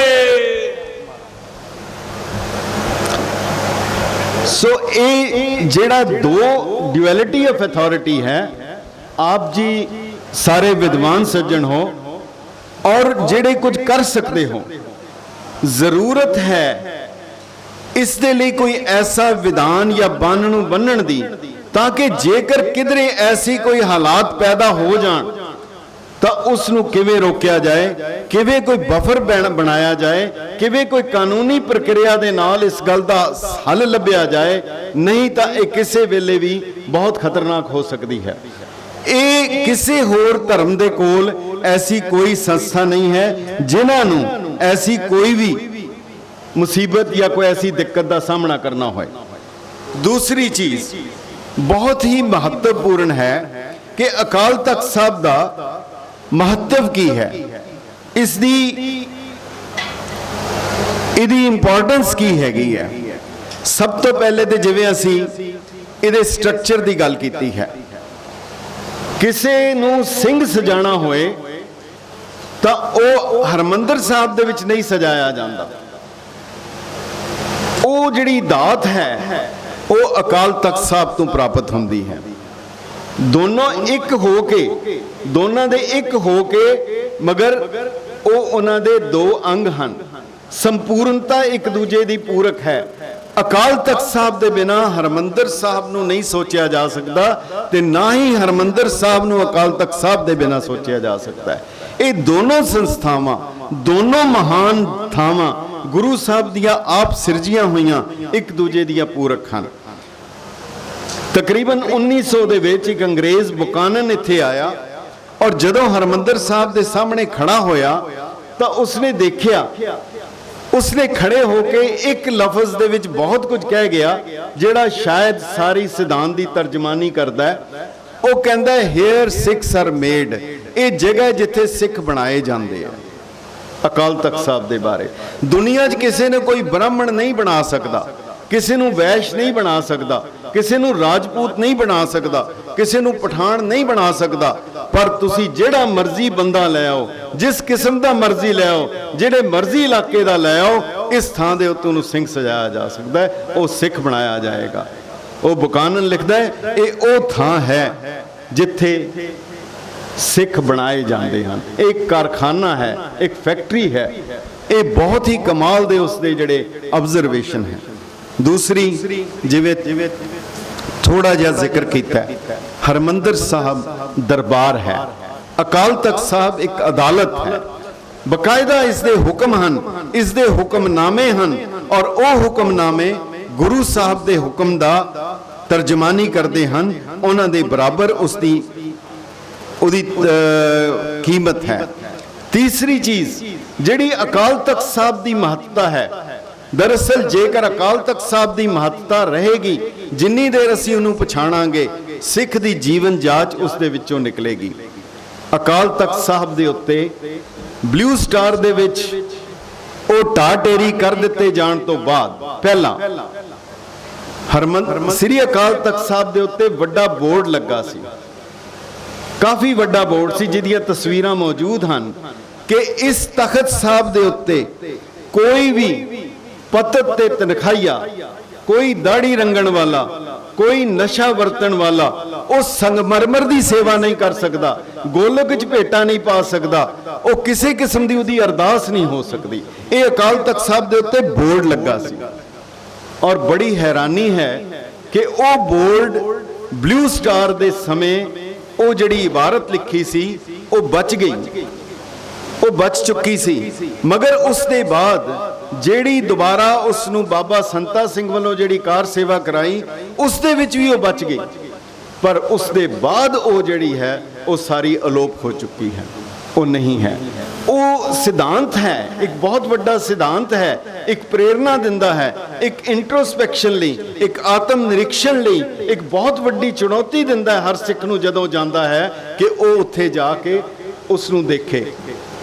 ਇਸ ਭਰੀ ਸਭਾ ਦੇ ਵਿੱਚ ਮੈਂ ਕਹਿਣਾ ਚਾਹੁੰਦਾ, ਇੱਕ ਕਨਫੈਸ਼ਨ ਹੈ ਜਿਵੇਂ ਹੁੰਦਾ ਹੈ ਈਸਾਈਆਂ ਦੇ ਵਿੱਚ ਤਾਂ ਬਕਾਇਦਾ ਹੈ ਕਿ ਉਹ ਆਪ ਪੇਸ਼ ਹੋ ਕੇ ਉਹ ਦੱਸਦਾ ਹੈ ਕਿ ਮੇਰੀ ਇਹ ਗਲਤੀ ਹੈ। ਅੱਜ ਇੱਥੇ ਗੁਰੂ ਸੰਗਤ ਦੇ ਸਾਹਮਣੇ ਮੈਂ ਕਹਿ ਸਕਦਾ ਕਈ ਸਾਲ ਹੋ ਗਏ ਮੈਂ ਉੱਥੇ ਜਾ ਕੇ ਮੱਥਾ ਨਹੀਂ ਟੇਕ ਸਕਿਆ, ਮਗਰ ਮੈਨੂੰ ਉਸ ਦਾ ਅਫਸੋਸ ਹੈ ਔਰ ਦੁੱਖ ਵੀ ਹੈ ਔਰ ਤਕਲੀਫ ਵੀ ਹੈ। ਜੇਕਰ ਬੋਰਡ ਲੱਗਾ ਹੋਏ ਸ਼ਾਇਦ ਕਈਆਂ ਨੂੰ ਉਹ ਪ੍ਰੇਰਣਾ ਦੇ ਦੇਵੇਗਾ ਕਿ ਇੱਥੇ ਅਗਰ ਪੇਸ਼ ਹੋਣਾ ਹੈ ਤੇ ਗੁਰੂ ਸਾਹਿਬ ਦੇ ਜਿਵੇਂ ਆਦੇਸ਼ ਹੁੰਦੇ ਸਨ ਕਿ ਬਿਨਾਂ ਸ਼ਸਤਰ ਕੇ ਸੰਗ ਨ ਦੇਵੋ ਦਿਦਾਰੇ, ਇਹ ਇੱਕ ਬਹੁਤ ਵੱਡੀ ਪ੍ਰੇਰਣਾ ਹੈ। ਔਰ ਜੇ ਹੋ ਸਕੇ ਤਾਂ ਉਹ ਜਿਹੜੇ ਪੁਰਾਤਨ ਬੋਰਡ ਹਨ, ਪੁਰਾਣੀਆਂ ਲਿਖਤਾਂ ਹਨ, ਪੁਰਾਣੇ ਕੰਧ ਚਿੱਤਰ ਹਨ ਜਿਹੜੇ ਪੁਰਾਤਨ ਚਲੇ ਆ ਰਹੇ, ਉਹਨਾਂ ਨੂੰ ਮੁੜ ਸੁਰਜੀਤ ਕੀਤਾ ਜਾਏ। ਕੋਈ ਔਖਾ ਕੰਮ ਨਹੀਂ ਹੈ। ਪਰ ਇੱਕ ਗੱਲ ਹੋਰ ਸਮਝਣ ਵਾਲੀ ਹੈ, ਉਹਦੇ ਨਾਲ ਇਹ ਵੀ ਲਿਖਿਆ ਸੀ ਕਿਸੇ ਵੀ ਗੈਰ ਸਿੱਖ ਦੀ ਅਰਦਾਸ ਹੋ ਸਕਦੀ ਹੈ, ਕਿਸੇ ਮੁਸਲਮਾਨ ਦੀ ਹੋ ਸਕਦੀ ਹੈ, ਈਸਾਈ ਦੀ ਹੋ ਸਕਦੀ ਹੈ, ਹਿੰਦੂ ਦੀ ਹੋ ਸਕਦੀ ਹੈ, ਨਾਸਤਿਕ ਦੀ ਵੀ ਹੋ ਸਕਦੀ ਹੈ, ਪਰ ਜੇਕਰ ਕੋਈ ਸਿੱਖ ਕੱਚਾ ਪਿੱਲਾ ਹੈ ਉਹਦੀ ਅਰਦਾਸ ਨਹੀਂ ਹੋ ਸਕਦੀ। ਇਹ ਬਹੁਤ ਵੱਡੀ ਪ੍ਰੇਰਨਾਦਾਇਕ ਚੀਜ਼ ਹੈ। ਜੇਕਰ ਆਪ ਜੀ ਦੇ ਇਸ ਸੈਮੀਨਾਰ ਦੇ ਵਿੱਚੋਂ ਅਗਰ ਇਹ ਚੀਜ਼ ਕਰਕੇ ਇਸ ਨੂੰ ਲਾਗੂ ਕਰਵਾਉਣ ਲਈ ਗੁਰੂ ਖਾਲਸਾ ਸਮਰੱਥ ਹੈ ਔਰ ਇਹ ਪੁਰਾਤਨਤਾ ਨੂੰ ਅਗਰ ਜਾਰੀ ਕਰ ਸਕੇ ਤਾਂ ਇਹ ਬਹੁਤ ਵੱਡੀ ਹੋਏਗੀ। ਉਸ ਦੇ ਨਾਲ ਹੀ ਉਸੇ ਸਥਾਨ ਤੇ ਪੁਰਾਤਨ ਜਿਹੜੀ ਇਮਾਰਤ ਸੀ ਔਰ ਹੁਣ ਦੀ ਇਮਾਰਤ ਦੇ ਵਿੱਚ ਇੱਕ ਬੁਨਿਆਦੀ ਫਰਕ ਹੈ। ਪੁਰਾਣੀ ਇਮਾਰਤ ਬਹੁਤ ਘੱਟ ਚੌੜਾਈ ਸੀ, ਉਸ ਦੇ ਅੰਦਰ ਜਾਣ ਦਾ ਰਸਤਾ ਤੇ ਬਾਹਰ ਨਿਕਲਣ ਦਾ ਰਸਤਾ ਉਹਦੇ ਅੰਦਰੋਂ ਹੀ ਸੀ ਇਮਾਰਤ ਦੇ। ਹੁਣ ਦੋਨੋਂ ਇਮਾਰਤ ਦੇ ਬਾਹਰੋਂ ਹੋ ਗਏ ਹਨ, ਪਰ ਉਸ ਦੇ ਨਾਲ ਹੀ ਉਸ ਦੇ ਅੰਦਰ ਜਿਹੜਾ ਬਾਹਰ ਨਿਕਲਣ ਦਾ ਦਰਵਾਜ਼ਾ ਸੀ ਉਹ ਤਸਵੀਰਾਂ ਮੌਜੂਦ ਹੈ। ਸਾਹਿਬ ਸ੍ਰੀ ਗੁਰੂ ਗੋਬਿੰਦ ਸਿੰਘ ਜੀ ਮਹਾਰਾਜ ਦੀ ਉਹ ਚੌਥੀ ਕੁਰਹਿਤ ਬਾਰੇ ਉਹ ਇੱਕ ਪ੍ਰੇਰਨਾਦਾਇਕ ਜਿਹੜਾ ਸ਼ਬਦ ਹੈ ਗੁਰੂ ਸਾਹਿਬ ਦਾ, ਉੱਥੇ ਪੂਰਾ ਅੰਕਿਤ ਸੀ। ਸੁਧ ਜਪਤੇ ਹਮ ਧਰੀ ਬਚਨ ਗੁਰਦਏ ਹਮਾਰੇ, ਪੂਤ ਇਹ ਪ੍ਰਣਤ ਹੋਏ ਲਗ जबगट थारे, निज नारी के साथ ने तुम नित बढ़इयो, पर नारी की सेज पूल सुपने होना चाहिए। अज लोड़ है उस बोर्ड ਨੂੰ ਦੁਬਾਰਾ ਜ਼ਰੂਰ ਲਗਾਇਆ ਜਾਏ। ਅੱਜ ਦੇ ਇਸ ਸਮੇਂ ਦੇ ਵਿੱਚ ਉਸ ਬੋਰਡ ਦੀ ਜਿਹੜਾ ਪੁਰਾਤਨਤਾ ਦੀ ਨਿਸ਼ਾਨੀ ਸੀ, ਜਿਹਦੀਆਂ ਤਸਵੀਰਾਂ ਮੌਜੂਦ ਹਨ, ਉਸ ਨੂੰ ਜ਼ਰੂਰ ਉੱਥੇ ਮੁੜ ਸਥਾਪਿਤ ਕੀਤਾ ਜਾਏ। ਇਸ ਦੇ ਨਾਲ ਹੀ ਮੈਂ ਇੱਕ ਹੋਰ ਬੇਨਤੀ ਜ਼ਰੂਰ, ਕਿਉਂਕਿ ਮੈਂ ਸਿਰਫ ਨੁਕਤੇ ਦੇ ਸਕਦਾ ਹਾਂ, ਬਾਕੀ ਜਿਹੜਾ ਹੈ ਤੁਹਾਡੇ ਉਹ ਵਿਸਥਾਰ ਸਹਿਤ ਹੈ, ਉਹ ਕੇਵਲ ਪਰਚਿਆਂ ਦਾ ਵਿਸ਼ਾ ਨਹੀਂ, ਉਹ ਤੁਹਾਡੀਆਂ ਇਕੱਤਰਤਾਵਾਂ ਦਾ, ਤੁਹਾਡੀਆਂ ਮੀਟਿੰਗਾਂ ਦਾ, ਤੁਹਾਡੀਆਂ ਸਭਾਵਾਂ ਦਾ ਹੋਏਗਾ ਕਿ ਉਹਨਾਂ ਨਾਲ ਮਿਲ ਕੇ ਕਰੋ। ਔਰ ਇਹ ਜਿਹੜਾ ਨੁਕਤਾ ਹੈ ਬਤੌਰੇ ਸਿੱਖ, ਉਹ ਮੈਂ ਆਪ ਜੀ ਨੂੰ ਜ਼ਰੂਰ ਕਹਿਣਾ ਚਾਹਾਂਗਾ। ਜਦੋਂ ਸ਼੍ਰੋਮਣੀ ਗੁਰਦੁਆਰਾ ਪ੍ਰਬੰਧਕ ਕਮੇਟੀ ਬਣਾਈ ਗਈ, ਉਸ ਵੇਲੇ ਜਿਹੜਾ ਐਕਟ ਬਣਿਆ ਉਹਦਾ ਨਾਮ ਸੀਗਾ ਪੰਜਾਬ ਗੁਰਦੁਆਰਾ ਐਕਟ, ਸਿੱਖ ਗੁਰਦੁਆਰਾ ਐਕਟ। ਉਸ ਦੀ ਪ੍ਰੀਐਂਬਲ ਜਿਹੜੀ ਉਹਦੀ ਭੂਮਿਕਾ ਹੈ ਉਹ ਬਹੁਤ ਮਹੱਤਵਪੂਰਨ ਹੈ। ਉਹਦੇ ਉੱਤੇ ਲਿਖਿਆ ਹੈ ਕਿ ਇਹ ਐਕਟ ਇਸ ਲਈ ਬਣਾਇਆ ਜਾ ਰਿਹਾ ਹੈ ਤਾਂ ਕਿ ਗੁਰਦੁਆਰਿਆਂ ਦਾ ਬਿਹਤਰ ਪ੍ਰਬੰਧ ਕੀਤਾ ਜਾ ਸਕੇ, for the better management of the gurdwaras. ਇਹ ਉਹ ਐਕਟ ਜਿਹੜਾ ਹੈ ਉਹਦੇ ਲਈ ਬਣਾਇਆ ਗਿਆ। ਹੁਣ ਬੁਨਿਆਦੀ ਤੌਰ ਦੇ ਉੱਤੇ ਇੱਕ ਚੀਜ਼ ਨੂੰ ਅਗਰ ਸਮਝ ਲਿਆ ਜਾਏ ਕਿ ਸ੍ਰੀ ਅਕਾਲ ਤਖਤ ਸਾਹਿਬ ਇੱਕ ਗੁਰਦੁਆਰਾ ਨਹੀਂ ਹੈ, ਇਹ ਤਖਤ ਹੈ। ਕਾਨੂੰਨੀ ਤੌਰ ਦੇ ਉੱਤੇ, ਸਿਧਾਂਤਕ ਤੌਰ ਦੇ ਉੱਤੇ ਸ੍ਰੀ ਅਕਾਲ ਤਖਤ ਸਾਹਿਬ ਸਿੱਖ ਗੁਰਦੁਆਰਾ ਐਕਟ ਦੇ ਅਧੀਨ ਨਹੀਂ ਹੋ ਸਕਦਾ ਤੇ ਨਾ ਹੋਣਾ ਚਾਹੀਦਾ ਹੈ, ਪਰ ਅਸੀਂ ਉਸ ਵੱਲ ਬਿਲਕੁਲ ਧਿਆਨ ਨਹੀਂ ਦਿੱਤਾ। ਜਿਵੇਂ ਮੌਜੂਦਾ ਹਾਲਾਤ ਔਰ ਆਉਣ ਵਾਲੇ ਹਾਲਾਤ ਨੂੰ ਦੇਖ ਰਹੇ ਹਾਂ, ਗੁਰਦੁਆਰਾ ਪ੍ਰਬੰਧਕ ਕਮੇਟੀ ਦਾ ਕੰਮ ਜਿਵੇਂ ਲਫ਼ਜ਼ ਦੱਸਦੇ ਹਨ ਕਿ ਗੁਰਦੁਆਰਿਆਂ ਦਾ ਪ੍ਰਬੰਧ ਕਰਨਾ ਹੈ, ਪਰ ਅਕਾਲ ਤਖਤ ਸਾਹਿਬ ਕੋਈ ਗੁਰਦੁਆਰਾ ਨਹੀਂ ਹੈ, ਇੱਥੇ ਪ੍ਰਬੰਧ ਦੀ ਲੋੜ ਨਹੀਂ ਹੈ। ਇਹ ਤਾਂ ਸਿੱਖਾਂ ਨੂੰ ਆਦੇਸ਼ ਦਿੰਦਾ ਹੈ।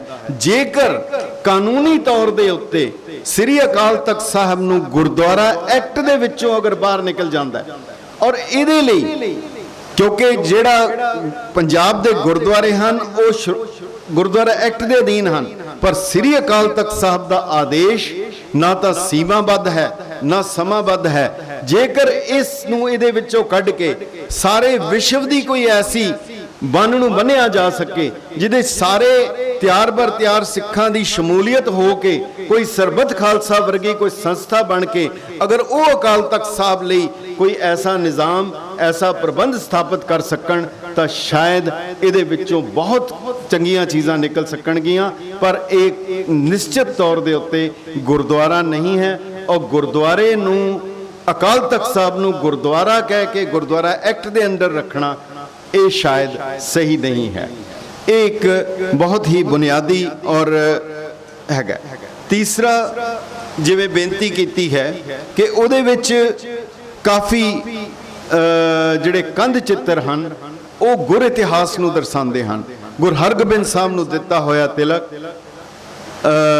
ਭਗਤ ਕਬੀਰ ਜੀ ਔਰ ਜਿਨ੍ਹਾਂ ਦਾ ਅਸੀਂ ਜ਼ਰੂਰ ਜ਼ਿਕਰ ਕਰਦੇ ਹਾਂ ਉਹ ਸਾਰੀਆਂ ਗੱਲਾਂ ਇਹਦੇ ਵਿੱਚ ਹਨ। ਸੋ ਇਹ ਤਾਂ ਸੰਖੇਪ ਵਿੱਚ ਇਸ ਦੀ ਮਹੱਤਵ ਇਹਦੀ ਬੈਕਗਰਾਉਂਡ ਹੈ। ਬਹੁਤ ਹੀ ਥੋੜੇ ਸਮੇਂ ਵਿੱਚ ਜੇਕਰ ਅਗਰ ਕਰਨਾ ਚਾਹੀਏ ਤਾਂ ਇਹਦੀਆਂ ਪ੍ਰਾਪਤੀਆਂ ਕੀ ਹਨ। ਅਕਾਲ ਤਖਤ ਸਾਹਿਬ ਇੱਕ ਕੇਂਦਰੀ ਬਿੰਦੂ ਰਿਹਾ, ਇੱਕ ਸ਼ਕਤੀ ਦਾ ਸੋਮਾ ਰਿਹਾ, ਇੱਕ ਸ਼ਕਤੀ ਕੇਂਦਰ ਰਿਹਾ ਹੈ। ਹਰਮੰਦਰ ਸਾਹਿਬ ਤੇ ਅਕਾਲ ਤਖਤ ਸਾਹਿਬ ਇਹ ਦੋਨਾਂ ਦਾ ਸੁਮੇਲ ਜਿਹੜਾ ਹੈ ਇੱਥੋਂ ਸਾਰਾ ਕੁਝ ਸਿੱਖਾਂ ਨੂੰ ਪ੍ਰਾਪਤ ਹੋਇਆ ਹੈ। ਇਸ ਲਈ ਕੈਰੀ ਨਜ਼ਰ ਇਹਨਾਂ ਦੋਨੋਂ ਇਮਾਰਤਾਂ ਦੇ ਉੱਤੇ ਪੈਂਦੀ ਰਹੀ ਹੈ। ਅਤਕਥਨੀ ਨਹੀਂ ਹੋਵੇਗੀ ਜੇਕਰ ਅਗਰ ਇੱਕ ਲਫ਼ਜ਼ ਕਹਿ ਲਿਆ ਜਾਏ ਕਿ ਹਰਮੰਦਰ ਸਾਹਿਬ ਨੂੰ ਕਈ ਵਾਰ ਢਾਇਆ ਗਿਆ ਔਰ ਕਈ ਵਾਰ ਢਾਇਆ ਜਾਏਗਾ। ਇਹ ਵੀ ਹੈ, ਇਹਦੇ ਵਿੱਚ ਵੀ ਕੋਈ ਅਤਕਥਨੀ ਨਹੀਂ ਹੈ। ਉਹਦਾ ਕਾਰਨ ਹੈ ਜਿਤਨੀ ਦੇਰ ਤੱਕ ਸਿੱਖ ਹਰਮੰਦਰ ਸਾਹਿਬ ਜਾਂਦੇ ਰਹਿਣਗੇ ਹਰਮੰਦਰ ਸਾਹਿਬ ਨੂੰ ਖਤਰਾ ਹੈ। ਜਿੰਨੀ ਦੇਰ ਜਦੋਂ ਸਿੱਖ ਹਰਮੰਦਰ ਸਾਹਿਬ ਜਾਣੇ ਬੰਦ ਹੋ ਜਾਣਗੇ ਸਿੱਖ ਖਤਮ ਹੋ ਜਾਣਗੇ। ਇਹ ਦੋਨੋਂ ਇੱਕ ਦੂਜੇ ਦੇ ਪੂਰਕ ਹਨ। ਸੋ ਮੁਗਲ ਕਾਲ ਦੇ ਵਿੱਚ ਜਿਹੜੀ ਸਭ ਤੋਂ ਵੱਡੀ ਚੀਜ਼ ਸੀ ਉਹ ਸੀ ਗੁਰਮਤਿ ਦੀ ਪਰੰਪਰਾ। ਸਿੱਖ ਇਕੱਠੇ ਹੁੰਦੇ ਸਨ ਔਰ ਇੱਥੇ ਇਕੱਤਰ ਹੋ ਕੇ C.H. ਲਿਓਲਨ ਨੇ ਵੀ ਲਿਖਿਆ ਹੈ ਕਿ ਉਹ ਇਕੱਤਰ ਹੋ ਕੇ ਇੱਥੇ ਗੁਰਮਤਿ ਕਰਦੇ ਸਨ ਔਰ ਇੱਥੇ ਹੀ ਗੁਰਮਤਾ ਕਰਕੇ ਕਸੂਰ ਦੇ ਜਿਹੜੀ ਉਹ ਬ੍ਰਾਹਮਣ ਦੀ ਲੜਕੀ ਨੂੰ ਛੁਡਾਇਆ। ਇਹ ਇਸੇ ਥਾਂ ਤੇ ਗੁਰਮਤਾ ਕਰਕੇ। ਇਹ ਨਹੀਂ ਵੇਖਿਆ ਕਿ ਇਹਦਾ ਨੁਕਸਾਨ ਕੀ ਹੋਏਗਾ, ਇਹਦੀ ਕੀਮਤ ਕਿੰਨੀ ਦੇਣੀ ਪਏਗੀ। ਨਿਸ਼ਾਨਾ ਇਹ ਸੀ ਜੋ ਲਰੇ ਦੀਨ ਕੇ ਹੇਤ, ਬਹੁਤ ਸਿੱਧਾ ਜਿਹਾ ਸੀ ਕਿ ਜੋ ਲਰੇ ਦੀਨ ਕੇ ਹੇਤ। ਅਕਾਲ ਤਖਤ ਸਾਹਿਬ ਦੇ ਉੱਤੇ ਜਦੋਂ ਸਮਰਪਿਤ ਹੋ ਜਾਂਦਾ ਸੀ ਤਾਂ ਕੇਵਲ ਇੱਕ ਚੀਜ਼ ਹੁੰਦੀ ਸੀ ਕਿ ਅੱਜ ਤੋਂ ਬਾਅਦ ਮੈਂ ਆਪਣਾ ਤਨ ਮਨ ਧਨ ਕੁਰਬਾਨ ਕਰ ਦਿੱਤਾ, ਮੇਰਾ ਆਪਣਾ ਕੁਝ ਵੀ ਨਹੀਂ ਰਿਹਾ। ਇੱਕ ਹੋਰ ਬੜੀ ਕਮਾਲ ਦੀ ਇੱਥੇ ਜਿਹੜੀ ਹੈਗੀ ਹੈ, ਇਕਰਾਮ ਅਲੀ ਮਲਕ ਲਾਹੌਰ ਯੂਨੀਵਰਸਿਟੀ ਪੰਜਾਬ ਯੂਨੀਵਰਸਿਟੀ ਲਾਹੌਰ ਦੇ ਵਿੱਚ ਉਹਦੀ ਇਹ ਰੀਡਿੰਗਸ ਇਨ ਪੰਜਾਬ ਹਿਸਟਰੀ ਕਿਤਾਬ ਹੈ ਜਿਹੜੀ ਕਿ ਲਾਹੌਰ ਪੰਜਾਬ ਯੂਨੀਵਰਸਿਟੀ ਨੇ ਛਾਪੀ ਹੈ। ਇਕਰਾਮ ਅਲੀ ਮਲਕ ਨੇ ਬਹੁਤ ਹੀ ਕਮਾਲ ਦਾ ਇੱਕ ਜ਼ਿਕਰ ਕੀਤਾ ਹੈ ਕਿ ਵਿਸਾਖੀ 1764 ਨੂੰ ਖਾਲਸਾ ਇਕੱਠਾ ਹੋਇਆ ਸ੍ਰੀ ਅਕਾਲ ਤਖਤ ਸਾਹਿਬ ਦੇ ਉੱਤੇ। 2 ਦਿਨ ਹਨ ਵਿਸਾਖੀ ਤੇ ਦੀਵਾਲੀ, ਜਦੋਂ ਸਿੱਖ ਇਕੱਠੇ ਹੁੰਦੇ ਹਨ। ਹੁਣ ਜੇ ਤੁਸੀਂ ਵਿਸਾਖੀ ਦੀ ਨਾ ਡੇਟ ਚੇਂਜ ਕਰ ਸਕਦੇ ਹੋ ਨਾ ਦੀਵਾਲੀ ਦੀ ਤਬਦੀਲ ਕਰ ਸਕਦੇ ਹੋ। ਦੀਵਾਲੀ ਮੰਨਣੀ ਨਹੀਂ ਮੰਨਣੀ ਕੀ ਕਰਨਾ ਉਹ ਬਿਲਕੁਲ ਵੱਖਰਾ ਵਿਸ਼ਾ ਹੈ, ਪਰ ਜਿਹੜਾ ਦੀਵਾਲੀ ਵਾਲਾ ਦਿਨ ਸੀ, ਵਿਸਾਖੀ ਵਾਲਾ ਦਿਨ ਸੀ, ਜਿਹੜੀ ਮੱਸਿਆ ਹੈ, ਜਿਹੜੀ ਸੰਗਰਾਂਦ ਹੈ, ਜਿਹੜੀ ਪੁੰਨਿਆ ਹੈ, ਇਹ ਕੁਦਰਤ ਦੇ ਦਿਨ ਹਨ। ਕੋਈ ਇਸ ਨੂੰ ਵਿਦਵਾਨ ਨਹੀਂ ਬਦਲ ਸਕਦਾ। ਵਿਸਾਖੀ ਔਰ ਦੀਵਾਲੀ ਦੇ ਉੱਤੇ ਇਕੱਤਰ ਹੁੰਦੇ ਸਨ। ਜਦੋਂ ਇਕੱਠੇ ਹੋਏ 1764 ਵਿੱਚ, ਥੋੜੀ ਜੀ ਵਿਚਾਰਨ ਵਾਲੀ ਗੱਲ ਹੈ, ਗੁਰੂ ਸਾਹਿਬ ਨੇ ਜਿਹੜੀ ਸ਼ੁਰੂ 'ਚ ਕਿਹਾ ਸੀ ਕਿ ਸੁੱਕੀ ਜੀ ਲੱਕੜੀ ਨੂੰ ਇੱਕ ਦੋ ਨੇ ਤਾਰਾਂ ਜਦੋਂ ਨਾ ਲਗਾਵੇ ਨਸ਼ਾ, ਉਹਨਾਂ ਦੇ ਨਾਲ ਕੇਵਲ ਇੱਕ ਸਾਥੀ ਸੀ, ਹੋਰ ਕੋਈ ਬੜੀ ਵੱਡੀ ਭੀੜ ਨਹੀਂ ਸੀ। ਉੱਥੇ ਸਿੱਖ ਇਕੱਠੇ ਹੋਏ ਔਰ ਉਹਦੇ ਵਿੱਚ ਇਹ ਮਤਾ ਆਇਆ, ਇਹ ਗੱਲ ਹੋਈ ਕਿ ਬਾਰ-ਬਾਰ ਅਬਦਾਲੀ ਹਮਲਾ ਕਰਦਾ ਹੈ, ਬਾਰ-ਬਾਰ ਅੰਮ੍ਰਿਤਸਰ ਸਾਹਿਬ ਦੀ ਬੇਹੁਰਮਤੀ ਹੁੰਦੀ ਹੈ, ਕੀਤਾ ਕੀ ਜਾਏ। ਇਹ ਉਸ ਪਾਕਿਸਤਾਨੀ ਹਿਸਟੋਰੀਅਨ ਦੀ ਕਿਤਾਬ ਦੇ ਵਿੱਚ ਅੰਕਿਤ ਹੈ ਕਿ ਕਿਸੇ ਨੇ ਕੋਈ ਰਾਏ ਦਿੱਤੀ, ਕਿਸੇ ਨੇ ਕੋਈ ਰਾਏ ਦਿੱਤੀ, ਉਹਦੇ ਵਿੱਚ ਇੱਕ ਸਿੱਖ ਨੇ ਕਿਹਾ ਜੀ ਇੱਕ ਛੋਟੀ ਜੀ ਰਾਏ ਮੇਰੀ ਵੀ ਹੈ। ਉਹਨਾਂ ਨੇ ਕਿਹਾ ਤੂੰ ਵੀ ਦੱਸ। ਕਹਿੰਦਾ ਜੀ ਲਾਹੌਰ ਤੇ ਕਬਜ਼ਾ ਕਰ ਲਓ। ਦੇਖੋ ਕਿਤਨੀ ਕਮਾਲ ਦੀ ਗੱਲ ਹੈ। ਉਸੇ ਵੇਲੇ ਜੈਕਾਰਾ ਛੱਡਿਆ, ਮਤਾ ਪਾਸ ਹੋਇਆ, ਗੁਰਮਤਾ ਹੋਇਆ ਔਰ ਸਿੱਖ ਉੱਥੋਂ ਹੀ ਲਾਹੌਰ ਵੱਲ ਨੂੰ ਕੂਚ ਕਰ ਗਏ। ਇਕਰਾਮ ਅਲੀ ਮਲਕ ਲਿਖਦਾ ਹੈ and the Sikhs were the masters of Lahore easily within 7 days। 7 ਦਿਨ ਦੇ ਅੰਦਰ ਅੰਦਰ ਉਹਨਾਂ ਨੇ ਲਾਹੌਰ ਦੇ ਉੱਤੇ ਕਬਜ਼ਾ ਕਰ ਲਿਆ। ਲੋੜ ਸਿਰਫ ਨਿਰਣੇ ਦੀ ਹੈ, ਲੋੜ ਸਿਰਫ ਆਪਣੇ ਆਪ ਨੂੰ ਗੁਰੂ ਨੂੰ ਸਮਰਪਿਤ ਕਰਨ ਦੀ ਹੈ। ਉਸ ਦੇ ਬਾਅਦ ਫਿਰ ਗੁਰੂ ਖੁਦ ਬੌੜੀ ਕਰਦਾ ਹੈ। ਇਸ ਦੇ ਬਾਅਦ ਅਸੀਂ ਜਿਹੜਾ ਦੂਜਾ ਪੜਾਅ ਆਉਂਦਾ ਹੈ ਉਹ ਹੈ ਅੰਗਰੇਜ਼ੀ ਰਾਜ ਦਾ। ਅੰਗਰੇਜ਼ ਲਫ਼ਜ਼ ਬੜਾ ਪਿਆਰਾ ਹੈ, ਬਹੁਤ ਪਿਆਰਾ ਲਫ਼ਜ਼ ਹੈ। ਅੰਗਰੇਜ਼, ਰੇਜ਼ ਹੁੰਦਾ ਟੁਕੜੇ ਟੁਕੜੇ ਕਰ ਦੇਣਾ, ਜਿਹੜਾ ਕਿਸੇ ਟੁਕੜੇ ਕਰ ਦੇਵੇ ਉਹਨੂੰ ਅੰਗਰੇਜ਼ ਕਹਿੰਦੇ ਆ, ਔਰ ਵਾਕਈ ਉਹ ਇਹ ਕਰਦਾ ਰਿਹਾ ਹੈ, ਅੰਗਰੇਜ਼ ਹੈ। ਸੋ ਅੰਗਰੇਜ਼ੀ ਰਾਜ ਦੇ ਵਿੱਚ ਵੀ 1848 ਦੇ ਵਿੱਚ ਇੱਕ ਫੌਜੀ ਟੁਕੜੀ ਹਰਮੰਦਰ ਸਾਹਿਬ ਦੇ ਵਿੱਚ ਦਾਖਲ ਹੋ ਜਾਂਦੀ ਹੈ। ਉੱਥੇ ਨਿਹੰਗ ਸਿੰਘ ਸਨ। ਉੱਥੇ ਜਦੋਂ ਬੂਟਾਂ ਸਮੇਤ ਐਂਟਰ ਕੀਤੇ ਹਨ ਤਾਂ ਉੱਥੇ ਸਿੰਘਾਂ ਨੇ ਜਿਹੜਾ ਉਹਨਾਂ ਦਾ ਸੂਬੇਦਾਰ ਮੇਜਰ ਸੀ ਉਹਨੂੰ ਮਾਰ ਦਿੱਤਾ, ਉਹਨੂੰ ਸੋਧ ਦਿੱਤਾ, ਔਰ ਨਾਲ ਹੀ ਕੰਪਨੀ ਕਮਾਂਡਰ ਵੀ ਬੜੀ ਬੁਰੀ ਤਰ੍ਹਾਂ ਜ਼ਖਮੀ ਹੋਇਆ। ਉਸ ਵੇਲੇ 1848 ਦੇ ਵਿੱਚ ਗੰਡਾ ਸਿੰਘ ਅਤੇ 2 ਹੋਰ ਸਾਥੀ ਔਰ ਉਹਨਾਂ ਤਿੰਨਾਂ ਨੂੰ ਲਾਹੌਰ ਦੇ ਵਿੱਚ ਫਾਂਸੀ ਦਿੱਤੀ ਗਈ। ਔਰ ਇਸ ਦੇ ਬਾਅਦ ਉਹਨਾਂ ਨੂੰ ਤਿੰਨਾਂ ਨੂੰ ਫਾਂਸੀ ਦਿੱਤੀ ਗਈ ਔਰ ਉਸ ਦੇ ਨਾਲ 6 ਹੋਰ ਨੂੰ 7-7 ਸਾਲ ਦੀ ਬਾਮੁਸ਼ੱਕਤ ਕੈਦ ਦਿੱਤੀ ਗਈ। ਉਹਦੇ ਬਾਅਦ ਜਿਹੜਾ ਇੱਥੇ ਦਾ ਡਿਪਟੀ ਕਮਿਸ਼ਨਰ ਸੀ ਉਹਨੇ ਚਿੱਠੀ ਲਿਖੀ ਕਿ ਸਾਡੇ ਲਈ ਉਹਨੇ ਚਿੱਠੀ ਲਿਖੀ ਕਿ ਸਾਡੇ ਲਈ ਇਹਨਾਂ ਅਕਾਲੀਆਂ ਨੂੰ ਸਾਂਭਣਾ ਮੁਸ਼ਕਲ ਹੋ ਰਿਹਾ ਹੈ, ਸੋ ਤੁਸੀਂ ਕਿਰਪਾ ਕਰੋ ਇਹਨਾਂ ਨੂੰ ਕਿਸੇ ਹੋਰ ਜੇਲ੍ਹ ਦੇ ਵਿੱਚ ਭੇਜੋ। ਤਾਂ ਉਹਦੇ ਬਾਅਦ ਉਹਨਾਂ ਸਿੰਘਾਂ ਨੂੰ ਉਹਨਾਂ ਨੇ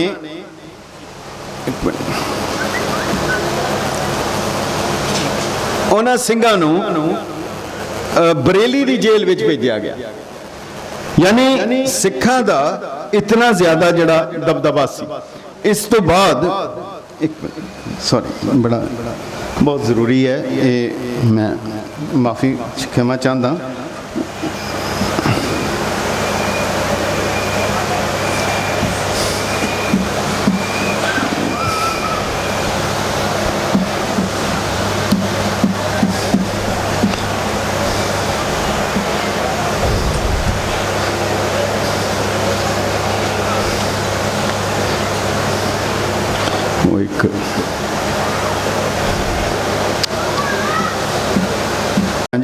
ਤੇ ਉਹ 3 ਸਿੰਘਾਂ ਨੂੰ ਫਾਂਸੀ ਹੁੰਦੀ ਹੈ। ਉਹਨਾਂ ਦਾ ਦਿਨ ਕਿਸੇ ਨੂੰ ਯਾਦ ਨਹੀਂ ਹੈ, ਅਸੀਂ ਬਿਲਕੁਲ ਭੁੱਲ ਚੁੱਕੇ ਹਾਂ। ਇਹ ਬਹੁਤ ਹੀ ਮਹੱਤਵਪੂਰਨ ਹੈ ਕਿ ਅੰਗਰੇਜ਼ਾਂ ਵੇਲੇ, ਮਗਰ ਉਸ ਦੇ ਬਾਅਦ ਜਿਹੜੀ ਸੀ ਐਸੀ ਕੋਈ ਹਰਕਤ ਨਹੀਂ ਹੋਈ। ਇਸ ਤੋਂ ਪਹਿਲੇ ਜਿਹੜਾ ਇਤਿਹਾਸ ਦਾ ਬਹੁਤ ਕਮਾਲ ਦਾ ਜਿਹੜਾ ਵਰਣਨ ਹੈ ਉਹ ਬਾਬਾ ਗੁਰਬਖਸ਼ ਸਿੰਘ ਨਿਹੰਗ ਦਾ। ਉੱਥੇ 25-30 ਸਿੰਘਾਂ ਦਾ ਮੁਕਾਬਲਾ ਕਰਨਾ ਅਬਦਾਲੀ ਦੀਆਂ ਫੌਜਾਂ ਨਾਲ, ਔਰ ਉੱਥੇ ਜਿਸ ਤਰੀਕੇ ਦੇ ਨਾਲ ਉਹਨਾਂ ਨੇ ਸ਼ਹਾਦਤ ਦਿੱਤੀ ਉਹ ਦੱਸ ਦਿੱਤਾ ਕਿ ਹਰਮੰਦਰ ਸਾਹਿਬ ਦੇ ਵਿੱਚ ਉਹਦੀ ਰਾਖੀ ਲਈ, ਉਹਦੀ ਅਜ਼ਮਤ ਲਈ ਸਿੱਖ ਲਈ ਕੋਈ ਵੀ ਕੀਮਤ ਵੱਡੀ ਨਹੀਂ ਹੈ। ਉਸ ਤੋਂ ਬਾਅਦ ਜਿਹੜਾ ਅਗਲਾ ਪੀਰੀਅਡ ਹੈ, ਮੈਂ ਬਹੁਤ ਹੀ ਸੰਖੇਪ ਵਿੱਚ ਜਾਵਾਂ, ਉਹ ਹੈ ਗੁਰਦੁਆਰਾ ਸੁਧਾਰ ਲਹਿਰ ਦਾ। ਗੁਰਦੁਆਰਾ ਸੁਧਾਰ ਲਹਿਰ ਦੇ ਦੌਰਾਨ ਵੀ ਮੋਰਚਾ ਲੱਗਾ ਗੁਰੂ ਕੇ ਬਾਗ ਦਾ। ਅਕਾਲ ਤਖਤ ਸਾਹਿਬ ਤੋਂ ਅਰਦਾਸਾ ਸੋਧ ਕੇ ਸਿੰਘ ਤੁਰਦੇ ਹਨ, ਸ੍ਰੀ ਸਾਹਿਬ ਪਾਈ ਹੋਈ ਹੈ, ਔਰ ਉਹਨਾਂ ਨੂੰ ਡਾਂਗਾਂ ਪੈਂਦੀਆਂ ਹਨ, ਕੁੱਟੇ ਜਾਂਦੇ ਹਨ, ਡਿੱਗਦੇ ਹਨ, ਖੜੇ ਹੁੰਦੇ ਹਨ, ਫਿਰ ਡਿੱਗਦੇ ਹਨ, ਪਰ ਕਿਸੇ ਸਿੱਖ ਦਾ ਹੱਥ ਉਹਨਾਂ ਦੀ ਸ੍ਰੀ ਸਾਹਿਬ ਦੇ ਉੱਤੇ ਨਹੀਂ ਜਾਂਦਾ। ਇਹ ਹੈ ਤਾਕਤ ਉਸ ਅਰਦਾਸ ਦੀ, ਜਿਹੜਾ ਮੀਰੀ ਪੀਰੀ ਦੋਨਾਂ ਨੂੰ ਦੱਸਦਾ ਹੈ ਕਿ ਕਿਵੇਂ ਸਿੱਖ ਆਪਣੀ ਕੀਤੀ ਹੋਈ ਅਰਦਾਸ ਨੂੰ ਜਿਹੜਾ ਉੱਥੇ ਕਰ ਸਕਦਾ ਹੈ। ਗੁਰਦੁਆਰਾ ਸੁਧਾਰ ਲਹਿਰ ਦਾ ਇੱਕ ਅੰਗ ਬਹੁਤ ਜ਼ਰੂਰੀ ਹੈ। ਮਹਾਤਮਾ ਗਾਂਧੀ ਨੇ ਉਸ ਵੇਲੇ ਸਿੱਖਾਂ ਨੂੰ ਰਾਏ ਦਿੱਤੀ ਸੀ ਕਿ ਤੁਸੀਂ ਇਹ ਗੁਰਦੁਆਰਾ ਸੁਧਾਰ ਲਹਿਰ ਨੂੰ ਅਜੇ ਛੱਡ ਦਿਓ, ਜਦੋਂ ਦੇਸ਼ ਆਜ਼ਾਦ ਹੋ ਗਿਆ ਇਹ ਮਸਲਾ ਆਪੇ ਹੱਲ ਹੋ ਜਾਏਗਾ। ਕਿਤਨੀ ਕੁਦਰਤ ਦੀ, ਵਾਹਿਗੁਰੂ ਦੀ ਅਪਾਰ ਕਿਰਪਾ ਹੈ। ਜੇ ਕਿਧਰੇ ਸਿੱਖ ਉਸ ਵੇਲੇ ਮਹਾਤਮਾ ਗਾਂਧੀ ਦੀ ਗੱਲ ਮੰਨ ਲੈਂਦੇ, ਅੱਜ ਕੀ ਹਾਲ ਹੋਣਾ ਸੀਗਾ। ਇਹ ਬਹੁਤ ਹੀ ਸਪਸ਼ਟ ਹੈ। ਇਹ ਗੁਰੂ ਨੇ ਆਪ ਮਦਦ ਕੀਤੀ। ਜਦੋਂ ਗੁਰਦੁਆਰਾ ਸੁਧਾਰ ਲਹਿਰ ਦਾ ਅਕਾਲ ਤਖਤ ਸਾਹਿਬ ਦੀ ਮਹੱਤਤਾ ਦਾ ਸੋਮਾ ਹੈ, ਉਹਦੀ ਬਰਕਤ ਹੈ ਕਿ ਜਦੋਂ ਅੰਗਰੇਜ਼ ਕਮਿਸ਼ਨਰ ਚਾਬੀਆਂ ਲੈ ਕੇ ਵਾਪਸ ਆਇਆ ਤਾਂ ਉਸਨੇ ਬਾਬਾ ਖੜਕ ਸਿੰਘ ਜੀ ਨੂੰ ਕਿਹਾ ਕਿ ਤੁਸੀਂ ਇਹ ਚਾਬੀਆਂ ਲੈ ਲਓ। ਬਾਬਾ ਜੀ ਨੇ ਕਿਹਾ ਨਹੀਂ, ਤੁਸੀਂ ਅਕਾਲ ਤਖਤ ਸਾਹਿਬ ਦੇ ਉੱਤੇ ਆਓ। ਉੱਥੇ ਆ ਕੇ ਉਹਨੇ ਜਦੋਂ ਚਾਬੀਆਂ ਦੇਣੀਆਂ ਚਾਹੀਆਂ, ਬਾਬਾ ਜੀ ਨੇ ਕਿਹਾ ਮੈਨੂੰ ਸੰਗਤ ਤੋਂ ਪੁੱਛਣ ਦਿਓ। ਉਹਨਾਂ ਨੇ ਸੰਗਤ ਤੋਂ ਪੁੱਛਿਆ ਕਿ ਕੀ ਅਸੀਂ ਇਹਨੂੰ ਪ੍ਰਵਾਨ ਕਰ ਲਈਏ, ਤਾਂ ਉਹਨਾਂ ਨੇ ਕਿਹਾ ਸੰਗਤ ਦੀ ਪ੍ਰਵਾਨਗੀ ਦੇ ਬਾਅਦ ਉਹਨਾਂ ਨੇ ਉਹ ਚਾਬੀਆਂ ਪ੍ਰਵਾਨ ਕੀਤੀਆਂ। ਇਹ ਸਿੱਖਾਂ ਦੀ ਤਾਕਤ ਹੈ। ਉਸ ਦੇ ਬਾਅਦ ਕੇਵਲ ਇਤਨਾ ਹੀ ਨਹੀਂ, ਪਠਾਨਿਸਤਾਨ ਦੇ ਵਿੱਚ ਪਠਾਣਾਂ ਦੇ ਉੱਤੇ ਗੋਲੀ ਚੱਲਦੀ ਹੈ। ਪੰਜਾਬ ਨਾਲ ਕੋਈ ਵਾਸਤਾ ਨਹੀਂ, ਪੰਜਾਬ ਨਾਲ ਪਠਾਣਾਂ ਦੀਆਂ ਕਈ ਲੜਾਈਆਂ ਹੋਈਆਂ, ਕਈ ਯੁੱਧ ਹੋਏ, ਕਈ ਕੁਝ ਹੋਇਆ, ਪਰ ਜਦੋਂ ਹੁਣ ਪਠਾਣ ਮੁਸੀਬਤ ਵਿੱਚ ਹਨ ਤਾਂ ਅਕਾਲ ਤਖਤ ਸਾਹਿਬ ਤੋਂ 500 ਸਿੱਖਾਂ ਦਾ ਜਥਾ ਲਾਲ ਕੁੜਤੀ ਮੂਵਮੈਂਟ 'ਚ ਉਹਨਾਂ ਦੀ ਮਦਦ ਲਈ ਪਠਾਨਿਸਤਾਨ ਵੱਲ ਗਿਆ। ਇਹ ਖਾਲਸੇ ਦਾ ਬਿਰਦ ਹੈ ਜਿਹੜਾ ਬਿਲਕੁਲ ਉਸ ਵੇਲੇ ਨਹੀਂ ਦੇਖਦਾ ਕਿ ਕੀ ਕੀਤਾ ਜਾਏ। ਇਸ ਤੋਂ ਬਾਅਦ ਜਿਹੜੀ ਇੱਕ ਚੀਜ਼ ਹੋਰ ਬਹੁਤ ਜ਼ਰੂਰੀ ਹੈ ਕਿ ਉਸ ਕਾਲ ਨੇ 3 ਬਹੁਤ ਵੱਡੀਆਂ ਚੀਜ਼ਾਂ ਸਿੱਖ ਪੰਥ ਦੀ ਝੋਲੀ ਵਿੱਚ ਪਾਈਆਂ ਹਨ। ਸਭ ਤੋਂ ਪਹਿਲੇ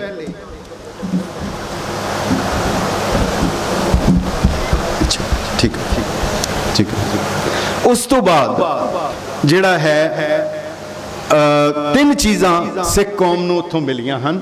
ਪਹਿਲਾ ਤਾਂ ਹੈ ਕਿ ਜਿਹੜੀ ਪਹਿਲੀ ਚੀਜ਼ ਉੱਥੋਂ ਮਿਲੀ ਹੈ ਉਹ ਹੈ ਸਿੱਖ ਰਹਿਤ ਮਰਿਆਦਾ। ਜਿਵੇਂ ਕੱਲ ਵੀ ਜ਼ਿਕਰ ਕੀਤਾ ਜਾ ਰਿਹਾ ਸੀ, ਤਾਰਾ ਸਿੰਘ ਜੀ ਨਰੋਤਮ ਨੇ ਵੀ, ਉਹਨਾਂ ਨੇ ਵੀ ਇਸ ਦੇ ਬਣਨ ਤੋਂ 80 ਸਾਲ ਪਹਿਲੇ ਲਿਖਿਆ ਕਿ ਮਰਿਆਦਾ ਹੋਣੀ ਚਾਹੀਦੀ ਹੈ। ਇਸ ਤੋਂ ਪਹਿਲੇ ਚੀਫ ਖਾਲਸਾ ਦੀਵਾਨ ਨੇ ਵੀ 1908 ਦੇ ਵਿੱਚ ਵੀ ਮਰਿਆਦਾ ਬਣਾਈ ਸੀ, ਸਿੱਖ ਰਹਿਤ ਮਰਿਆਦਾ। ਉਹਦੇ ਲਈ ਵੀ ਉਹਨਾਂ ਨੇ ਕਾਫੀ ਇਕੱਤਰਤਾਵਾਂ ਕੀਤੀਆਂ। ਸਭ ਤੋਂ ਪਹਿਲਾਂ ਤਾਂ ਸਮਝ ਲਈਏ ਕਿ ਮਰਿਆਦਾ ਲਫ਼ਜ਼ ਕੀ ਹੈ, ਮਰਿਆਦਾ ਕੀ ਹੁੰਦਾ ਹੈ। ਮਰਿਆਦਾ ਸੰਸਕ੍ਰਿਤ ਤੋਂ ਨਿਕਲਿਆ ਲਫ਼ਜ਼ ਹੈ, ਮਰੀਆ ਤੋਂ ਬਣਿਆ ਹੈ। ਮਰੀਆ ਨਦੀ ਦੇ ਕਿਨਾਰਿਆਂ ਨੂੰ ਕਿਹਾ ਜਾਂਦਾ ਹੈ।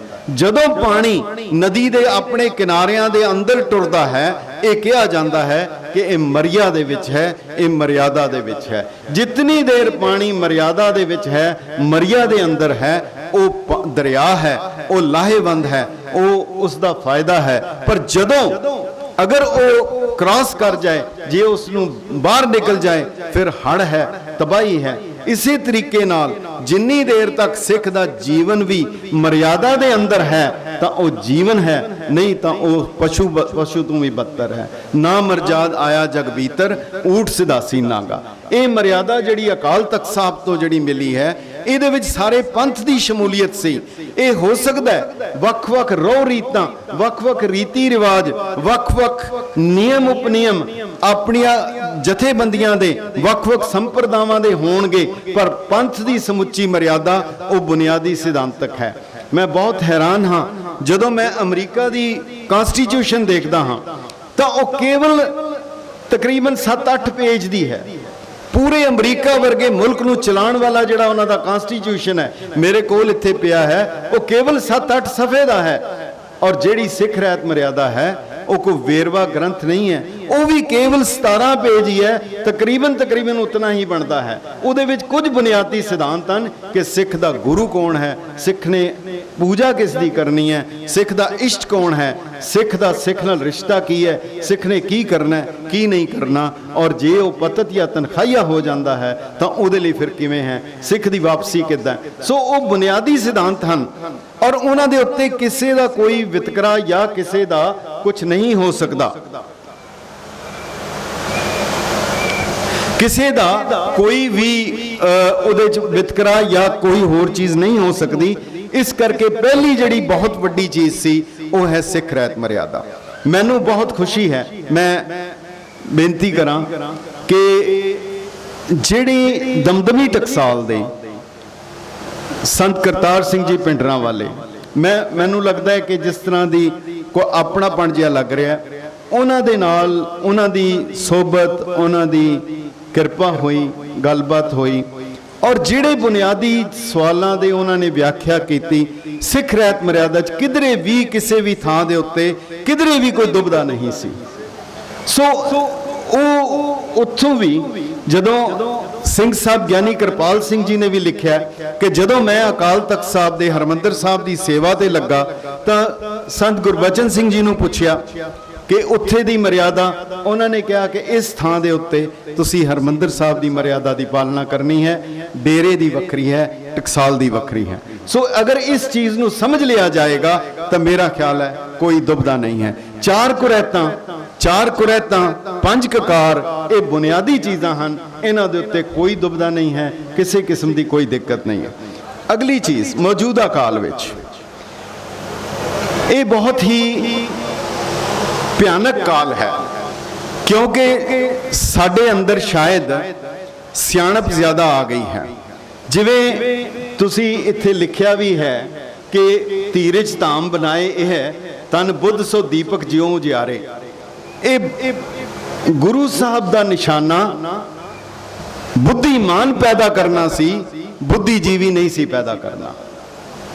ਮੈਨੂੰ ਯਾਦ ਹੈ ਸਿੰਘ ਸਾਹਿਬ ਇੱਕ ਕਹਿੰਦੇ ਹੁੰਦੇ ਆ ਕਿ ਬੁੱਧੀਜੀਵੀ ਉਹ ਹੁੰਦਾ ਜਿਹਦੀ ਬੁੱਧੀ ਜੀ ਪੈ ਜਾਣ। ਹੁਣ ਤਾਂ ਇਹ ਜਿਹੜੀ ਬੁੱਧੀਜੀਵੀ ਆਪਣੇ ਆਪ ਨੂੰ ਕਿ ਫਲਾਣੀ ਚੀਜ਼ ਗਲਤ ਹੈ, ਇਹ ਵੀ ਗਲਤ ਹੈ, ਉਹ ਵੀ ਗਲਤ ਹੈ, ਮੈਂ ਸਾਬਤ ਕਰ ਦੇਣਾ, ਮੈਂ ਸਾਬਤ ਕਰ ਸਕਦਾ, ਰੱਬ ਨਹੀਂ ਹੈਗਾ, ਕਰੀ ਜਾਓ ਤੁਸੀਂ ਜਿੰਨਾ ਕਰਨਾ ਹੈਗਾ। ਪਰ ਉਸ ਨੂੰ ਨਾ ਘਾਟ ਹੈ, ਨਾ ਬਾੜ ਹੈ, ਨਾ ਬਾੜ ਘਾਟ ਹੋਤਾ ਹੈ, ਉਹਨੂੰ ਕੋਈ ਫਰਕ ਨਹੀਂ ਪੈਂਦਾ। ਪਰ ਇਹ ਜਿਹੜਾ ਮੌਜੂਦਾ ਦੌਰ ਹੈ, ਮੈਂ ਇਸ ਦੇ ਲਈ ਜ਼ਰੂਰ ਦੋ ਲਫ਼ਜ਼ ਕਹਿਣੀ ਚਾਹਾਂਗਾ। ਮੈਨੂੰ ਮੌਕਾ ਮਿਲਿਆ ਮਾਸਟਰ ਤਾਰਾ ਸਿੰਘ ਜੀ ਦੀ ਡਾਇਰੀ ਦੇਖਣ ਦਾ 1947 ਦੇ ਵੇਲੇ ਦੀ। ਉਹਦੇ 'ਚ ਉਹਨਾਂ ਨੇ ਇੱਕ ਲਫ਼ਜ਼ ਲਿਖਿਆ ਕਿ ਅੰਗਰੇਜ਼ ਜਾ ਰਹੇ ਹੈ, ਮੈਨੂੰ ਡਰ ਲੱਗ ਰਿਹਾ। ਅੱਜ ਤੋਂ ਪਹਿਲੇ ਕੋਈ ਸਿੱਖ ਜਿੰਨਾ ਮਰਜ਼ੀ ਬੇਈਮਾਨ ਹੋ ਜਾਏ, ਜਿੰਨਾ ਮਰਜ਼ੀ ਗਦਾਰ ਹੋ ਜਾਏ, ਜਿੰਨਾ ਮਰਜ਼ੀ ਪੰਥ ਨਾਲ ਧਰੋਹ ਕਰ ਲਵੇ। ਦੂਸਰੀ ਗੱਲ, ਇਸ ਦੌਰਾਨ ਸਿੱਖਾਂ ਦੀ ਸਭ ਤੋਂ ਵੱਡੀ ਜਿਹੜੀ ਜਦੋਜਹਿਦ ਹੋਈ ਉਹ ਸੀ ਪੰਜਾਬੀ ਸੂਬਾ ਮੋਰਚਾ। ਬੜੇ ਲੋਕ ਕਿ ਜੀ ਇਹ ਛੋਟਾ ਕਰ ਦਿੱਤਾ, ਇਹ ਕਰ ਦਿੱਤਾ, ਉਹ ਹੋ ਗਿਆ, ਉਹ ਹੋ ਗਿਆ। ਤਾਂ ਕਰਕੇ ਇਹ ਜਿਹੜਾ ਮੋਰਚਾ ਉੱਥੋਂ ਸ਼ੁਰੂ ਹੋਇਆ, ਬਹੁਤ ਵੱਡਾ ਮੋਰਚਾ ਸੀ। ਉਸ ਦੇ ਬਾਅਦ ਦੂਸਰੀ ਚੀਜ਼ ਜਿਹੜੀ ਹੈਗੀ ਹੈ ਉਹ ਬਹੁਤ ਹੀ ਅਹਿਮ ਹੈ ਕਿ ਸ੍ਰੀ ਅਕਾਲ ਤਖਤ ਸਾਹਿਬ ਔਰ ਹਰਮੰਦਰ ਸਾਹਿਬ ਦੇ ਵਿਚਕਾਰ ਜਿਹੜੇ ਦੋ ਨਿਸ਼ਾਨ ਸਾਹਿਬ ਹਨ, ਜਿਨ੍ਹਾਂ ਨੂੰ ਹਰ ਸਿੱਖ ਨਮਸਕਾਰ ਕਰਦਾ, ਜਾਂ ਕਹਿ ਲਿਆ ਜਾਏ ਜਿਹੜਾ ਨਹੀਂ ਨਮਸਕਾਰ ਕਰਦਾ ਉਹ ਸਿੱਖ ਹੀ ਨਹੀਂਗਾ, ਇਹੀ ਕਹਿ ਲਿਆ ਜਾਏ ਦੂਜੇ ਲਫ਼ਜ਼ਾਂ 'ਚ। ਕਿਉਂਕਿ ਗੁਰੂ ਸਾਹਿਬ ਦਾ ਆਦੇਸ਼ ਹੈ, ਜੋ ਪੂਜਾ ਅਸਕੇਤ ਕੀ ਨਿਤਪ੍ਰਤ ਕਰੇ ਬਣਾਏ, ਤਿਨਕਰ ਆਪਣੋ ਹਾਥ ਦੇ ਅਸਧੁਜ ਲੇਤ ਬਚਾਏ। ਜਿਹੜੇ ਅਸਧੁਜ ਦੀ ਸੇਵਾ ਕਰਨਗੇ, ਜਿਹੜੇ ਅਸਕੇਤ ਨੂੰ ਨਮਸਕਾਰ ਕਰਨਗੇ, ਉਹ ਅਸਧੁਜ ਸ੍ਰੀ ਅਸਕੇਤ, ਸ੍ਰੀ ਅਸਧੁਜ, ਸ੍ਰੀ ਖੜਕੇਤ, ਉਹ ਆਪ ਉਹਨਾਂ ਦਾ ਸਹਾਈ ਹੋਏਗਾ। ਅਖੀਰ ਦੇ ਵਿੱਚ ਜਿਹੜੀਆਂ ਦੋ ਚੀਜ਼ਾਂ ਹਨ ਕਿ ਜਥੇਦਾਰ ਕੈਸਾ ਹੋਵੇ, ਅਕਾਲ ਤਖਤ ਸਾਹਿਬ ਦਾ ਜਥੇਦਾਰ ਕਿਹੋ ਜਿਹਾ ਹੋਏ। ਜਥੇਦਾਰ ਉਹ ਹੋਏ ਜਿਹੜਾ ਗ੍ਰੰਥੀ ਦੇ ਤਾਂ ਅਸੀਂ ਬਹੁਤ ਵਾਰੀ ਲੈ ਲਿਆ ਕਿ ਬਾਬਾ ਬੁੱਢਾ ਜੀ ਵਰਗਾ ਵਿਦਵਾਨ ਹੋਏ, ਅਸੀਂ ਸਧਾਰਨ ਲੈ ਲੈਂਦੇ ਹਾਂ, ਪਰ ਉਹਨਾਂ ਵਰਗਾ ਵਿਦਵਤਾ ਹੋਏ, ਜਿਨ੍ਹਾਂ ਕੋਲ ਗਿਆਨ ਹੋਏ, ਜਿਨ੍ਹਾਂ ਕੋਲ ਸਮਰਪਣ ਹੋਏ। ਅਕਾਲ ਤਖਤ ਸਾਹਿਬ ਦਾ ਜਥੇਦਾਰ ਅਕਾਲੀ ਫੂਲਾ ਸਿੰਘ ਵਰਗਾ, ਬਾਬਾ ਬੁੱਢਾ ਜੀ ਵਰਗਾ। ਇਹ ਪਰੰਪਰਾ ਜਿਹੜੀ ਗੁਰੂ ਕਾਲ ਤੋਂ ਚੱਲੀ, ਬਾਬਾ ਬੁੱਢਾ ਤੋਂ ਬੁੱਢਾ ਦਲ ਵੱਲ ਜਿਹੜੀ ਇਹ ਪਰੰਪਰਾ ਆਈ ਸੀ ਅਕਾਲ ਤਖਤ ਸਾਹਿਬ ਦੀ, ਇਹ ਪਰੰਪਰਾ ਉੱਥੋਂ ਸ਼ੁਰੂ ਹੋਈ ਔਰ ਜਿਹਦੇ ਵਿੱਚ ਅਕਾਲੀ ਫੂਲਾ ਸਿੰਘ ਨੇ ਵੀ ਆਪਣਾ ਯੋਗਦਾਨ ਪਾਇਆ। ਉਹਦੇ ਬਾਅਦ ਜਥੇਦਾਰ ਗੁਰਦਿਆਲ ਸਿੰਘ ਅਜਨੋਹਾ ਵੀ ਆਏ। ਜਦੋਂ ਉਹਨਾਂ ਨੂੰ ਰਾਸ਼ਟਰਪਤੀ ਜਾਂ ਉਸ ਵੇਲੇ ਸ਼ਾਇਦ ਮੁੱਖ ਮੰਤਰੀ ਸਨ, ਉਹਨਾਂ ਦੇ ਪਰਿਵਾਰ ਦੇ ਕਿਸੇ ਫਰਦ ਦਾ ਪਤਤ ਸੀ, ਉਹਨਾਂ ਨੇ ਉਹਦਾ ਆਨੰਦ ਕਾਰਜ ਕਰਨ ਤੋਂ ਇਨਕਾਰ ਕਰ ਦਿੱਤਾ। ਜਥੇਦਾਰ ਉਹ ਹੋਏ ਕੇਵਲ ਗੁਰੂ ਨੂੰ ਸਮਰਪਿਤ ਹੋਏ, ਕੇਵਲ ਗੁਰੂ ਨੂੰ ਆਪਣੇ ਆਪ ਨੂੰ ਉਦੋਂ ਜਵਾਬਦੇਹ ਹੋਏ, ਉਹ ਜਥੇਦਾਰ ਹੋਣਾ ਚਾਹੀਦਾ। ਪਰ ਜਿਹੜਾ ਮੌਜੂਦਾ ਨਿਜ਼ਾਮ ਹੈ, ਮੈਂ ਇਹਦੇ ਉੱਤੇ ਜਿੱਥੋਂ ਗੱਲ ਸ਼ੁਰੂ ਕੀਤੀ ਸੀ ਉੱਥੇ ਹੀ ਸਮਾਪਤ ਕਰਾਂਗਾ। ਇਹ ਤਖਤ ਮੀਰੀ ਪੀਰੀ ਦਾ ਤਖਤ ਹੈ। ਮੀਰੀ ਤੇ ਪੀਰੀ ਦੋ, ਆਮ ਤੌਰ ਦੇ ਉੱਤੇ ਇਸ ਨੂੰ ਕਹਿ ਦਿੱਤਾ ਜਾਂਦਾ ਹੈ ਧਰਮ ਤੇ ਰਾਜਨੀਤੀ। ਅਸੀਂ ਇਸ ਗੱਲ ਨੂੰ ਅਗਰ ਸਮਝਣ ਦੀ ਕੋਸ਼ਿਸ਼ ਕਰੀਏ, ਧਰਮ ਕੀ ਹੈ ਤੇ ਰਾਜਨੀਤੀ ਕੀ ਹੈ, ਇਹ ਦੋ ਲਫ਼ਜ਼ ਅਗਰ ਸਮਝ ਆ ਜਾਣਗੇ, ਫਿਰ ਮੀਰੀ ਪੀਰੀ ਵੀ ਸਮਝ ਆ ਜਾਏਗੀ। ਜਿਹੜੀ ਗੱਲ ਸਰਕਾਰ ਨੂੰ ਚੰਗੀ ਨਾ ਲੱਗੇ, ਉਹ ਭਾਵੇਂ ਤੁਹਾਡੇ ਵਸਤਰ ਹੋਣ, ਤੁਹਾਡੇ ਸ਼ਸਤਰ ਹੋਣ, ਤੁਹਾਡੇ ਅਸਤਰ ਹੋਣ, ਤੁਹਾਡਾ ਪਹਿਰਾਵਾ ਹੋਵੇ, ਤੁਹਾਡੀ ਸਵਾਰੀ ਹੋਵੇ, ਤੁਹਾਡੇ ਪੂਜਾ ਦਾ ਸਾਧਨ ਹੋਏ, ਤੁਹਾਡੇ ਪੂਜਾ ਦਾ ਉਪਾਸਨਾ ਦਾ ਢੰਗ ਹੋਏ, ਤੁਹਾਡੀਆਂ ਇਮਾਰਤਾਂ ਹੋਣ, ਜਿਹੜੀ ਚੀਜ਼ ਸਰਕਾਰ ਨੂੰ ਚੰਗੀ ਨਹੀਂ ਲੱਗਦੀ ਉਹ ਰਾਜਨੀਤੀ ਹੈ, ਉਹ ਬੈਨ ਹੈ, ਉਹਦੇ ਤੇ ਪਾਬੰਦੀ ਲੱਗੇਗੀ। ਔਰ ਜੇਕਰ ਤੁਸੀਂ ਉਸੇ ਚੀਜ਼ ਲਈ ਕੁਰਬਾਨੀ ਕਰਨ ਲਈ ਤਿਆਰ ਹੋ ਜਾਓ, ਉਹ ਤੁਹਾਡਾ ਧਰਮ ਹੈ। ਸਿੱਖ ਕਦੀ ਵੀ ਆਪਣੀ ਜ਼ਿੰਦਗੀ ਨੂੰ ਡੱਬੇ ਬੰਦ ਕਰਕੇ ਨਹੀਂ ਜੀ ਸਕਦਾ ਕਿ ਮੇਰੀ ਇਹ ਪਰਸਨਲ ਹੈ, ਇਹ ਮੇਰੀ ਪੋਲੀਟੀਕਲ ਹੈ, ਇਹ ਮੇਰੀ ਪਰਿਵਾਰਕ ਹੈ, ਇਹ ਮੇਰੀ ਸਮਾਜਿਕ ਹੈ, ਇਹ ਮੇਰੀ ਧਾਰਮਿਕ ਹੈ। ਸੋ ਇਹ ਜਿਹੜਾ ਮੀਰੀ ਔਰ ਪੀਰੀ ਦਾ ਜਿਹੜਾ ਕਨਸੈਪਟ ਸੀ, ਹੁਣ ਦਿੱਕਤ ਕਿਉਂ ਆ ਗਈ ਹੈ ਬਹੁਤ ਸਪਸ਼ਟ ਲਫ਼ਜ਼ਾਂ 'ਚ ਕਿ ਦੋ ਧਿਰਾਂ ਹਨ। ਇੱਕ ਕਹਿ ਰਹੀਆਂ ਹਨ ਕਿ ਧਰਮ ਤੇ ਰਾਜਨੀਤੀ ਇਕੱਠੀ ਰੱਖਣੀ ਹੈ, ਇੱਕ ਕਹਿ ਰਹੀ ਹੈ ਧਰਮ ਤੇ ਰਾਜਨੀਤੀ ਵੱਖ ਕਰਨੀ ਹੈ। ਜਿਹੜੇ ਕਹਿ ਰਹੇ ਹਨ ਧਰਮ ਤੇ ਰਾਜਨੀਤੀ ਇਕੱਠੀ ਨਹੀਂ ਹੋਣ ਦੇਣੀ, ਦਰਅਸਲ ਉਹ ਸਿੱਧੇ ਤੌਰ ਦੇ ਉੱਤੇ ਅਕਾਲ ਤਖਤ ਸਾਹਿਬ ਦੇ ਉੱਤੇ ਸਿੱਖ ਪੰਥ ਦੇ ਉੱਤੇ ਕਬਜ਼ਾ ਕਰਨਾ ਚਾਹੁੰਦੇ ਹਨ ਕਿ ਇਹਨਾਂ ਨੂੰ ਬਿਲਕੁਲ ਧਰਮ ਤੇ ਜਿਹੜਾ ਪੰਥਕ ਹੈ ਉਹਨਾਂ ਤੋਂ ਵੱਖ ਕਰ ਦਿੱਤਾ ਜਾਏ। ਦੂਜੇ ਜਿਹੜੇ ਕਹਿ ਰਹੇ ਹਨ ਕਿ ਸਾਡਾ ਧਰਮ ਤੇ ਰਾਜਨੀਤੀ ਇੱਕ ਹੈ, ਉਹ ਧਰਮ ਨੂੰ ਰਾਜਨੀਤਿਕ ਕਾਰਨਾਂ ਲਈ ਵਰਤ ਕੇ ਧਰਮ ਦੇ ਉੱਤੇ ਹਾਵੀ ਹੋਣਾ ਚਾਹੁੰਦੇ ਹਨ। ਹੁਣ ਇੱਕ ਗੱਲ ਕਹਿਣ ਵਿੱਚ ਕੋਈ ਦਿੱਕਤ ਨਹੀਂ, ਬਹੁਤ ਸਪਸ਼ਟ ਹੈ। ਅੱਜ ਦੀ ਤਾਰੀਖ ਵਿੱਚ ਕਾਫੀ ਚਿਰ ਪਹਿਲੇ ਮੈਂ ਇੱਕ ਬੇਨਤੀ ਕੀਤੀ ਸੀ ਸੰਤ ਸਿਪਾਹੀ ਦੇ ਐਡੀਟੋਰੀਅਲ ਵਿੱਚ ਕਿ ਮੇਰਾ ਪੰਥ ਗਵਾਚਾ। ਅੱਜ ਕੋਈ ਵੀ ਪੰਥਕ ਜਥੇਬੰਦੀ ਨਹੀਂ ਹੈ, ਕੋਈ ਪੰਥਕ ਜਥੇਬੰਦੀ ਨਹੀਂ ਹੈ ਜਿਹੜੀ ਪੰਥ ਦੀ ਗੱਲ ਕਰ ਸਕੇ ਖੁੱਲ ਕੇ। ਕੋਈ ਜਥੇਬੰਦੀ ਨਹੀਂ ਹੈ। ਇੱਕ ਜਥੇਬੰਦੀ ਸੀ ਚੀਫ ਖਾਲਸਾ ਦੀਵਾਨ, ਖਤਮ ਹੋ ਗਈ। ਜਦੋਂ ਉਹਨਾਂ ਦੇ ਪ੍ਰਧਾਨ ਨੂੰ ਵੀ ਇਲੈਕਸ਼ਨ ਲੜਾ ਲਿਆ, ਉਹ ਵੀ ਸੰਸਥਾ ਖਤਮ ਹੋ ਗਈ। ਜਦੋਂ ਅਕਾਲੀ ਦਲ ਜਿੰਨੀ ਦੇਰ ਤੱਕ ਉਹ ਪੰਥ ਦੀ ਨੁਮਾਇੰਦਗੀ ਕਰਦਾ ਸੀ, ਉਹ ਅੰਮ੍ਰਿਤਧਾਰੀ ਤਿਆਰ ਬਰ ਤਿਆਰ ਜਿਹੜੇ ਸਿੰਘਾਂ ਦਾ ਜਥਾ ਹੁੰਦਾ ਸੀ। ਜਦੋਂ ਪਹਿਲੀ ਵਾਰ ਸ਼੍ਰੋਮਣੀ ਕਮੇਟੀ ਬਣੀ ਹੈ, ਜਦੋਂ ਪਹਿਲੀ ਵਾਰ ਬਣਾਈ ਗਈ ਹੈ, ਸਾਰੇ ਦੇ ਸਾਰੇ ਮੈਂਬਰਾਂ ਦੀ ਸੁਧਾਈ ਹੋਈ ਸੀ, ਸਾਰਿਆਂ ਦੀ ਸੁਧਾਈ ਕੀਤੀ ਗਈ। ਉਸ ਦੇ ਬਾਅਦ ਉਹ ਆਏ, ਹਰ ਇੱਕ ਮੈਂਬਰ ਦਾ ਅੰਮ੍ਰਿਤਧਾਰੀ ਹੋਣਾ, ਤਿਆਰ ਬਰ ਤਿਆਰ ਹੋਣਾ ਲਾਜ਼ਮੀ ਸੀ। ਉਹ ਸ਼ਰਤ ਦੂਰ ਕਰਦਿਆਂ ਤੱਕ ਹੀ ਹੁਣ ਤੇ ਜਿਹੜਾ ਮਰਜ਼ੀ ਆ ਜਾਏ, ਉਹ ਗਿਣਤੀ ਲੈ ਕੇ ਆ ਜਾਓ, ਟਰੱਕ ਭਰ ਕੇ ਲੈ ਕੇ ਆ ਜਾਓ, ਮੁੜ ਅੰਮ੍ਰਿਤ ਛਕਾਵਾਂਗੇ। ਤੇ ਮੈਂ ਉਸ ਵੇਲੇ ਉਹਨਾਂ ਨੇ ਮੈਨੂੰ ਵੀ ਕਿਹਾ ਕਿ 2 ਮਿੰਟ ਬੋਲ ਲਓ। ਮੈਂ ਕਿਹਾ ਜੀ ਬੜੀ ਚੰਗੀ ਗੱਲ ਹੈ, ਅੱਛੀ ਗੱਲ ਹੈ। ਪਹਿਲੇ ਜਦੋਂ ਬਣਦਾ ਹੈ ਮੈਂਬਰ, ਉਸ ਵੇਲੇ ਹੁੰਦਾ ਹੈ ਕਿ ਅੰਮ੍ਰਿਤਧਾਰੀ ਹੋਏ। ਫਿਰ ਤੁਸੀਂ 1999 ਵਿੱਚ ਟਰੱਕ ਭਰ ਕੇ ਲੈ ਕੇ ਫਿਰ ਛਕਾਇਆ, ਹੁਣ ਫਿਰ ਇੱਕ ਵਾਰੀ ਕਹਿ ਰਹੇ ਹੋ ਕਿ ਜ਼ਰੂਰ ਅੰਮ੍ਰਿਤ ਫਿਰ ਛਕਾਣਾ।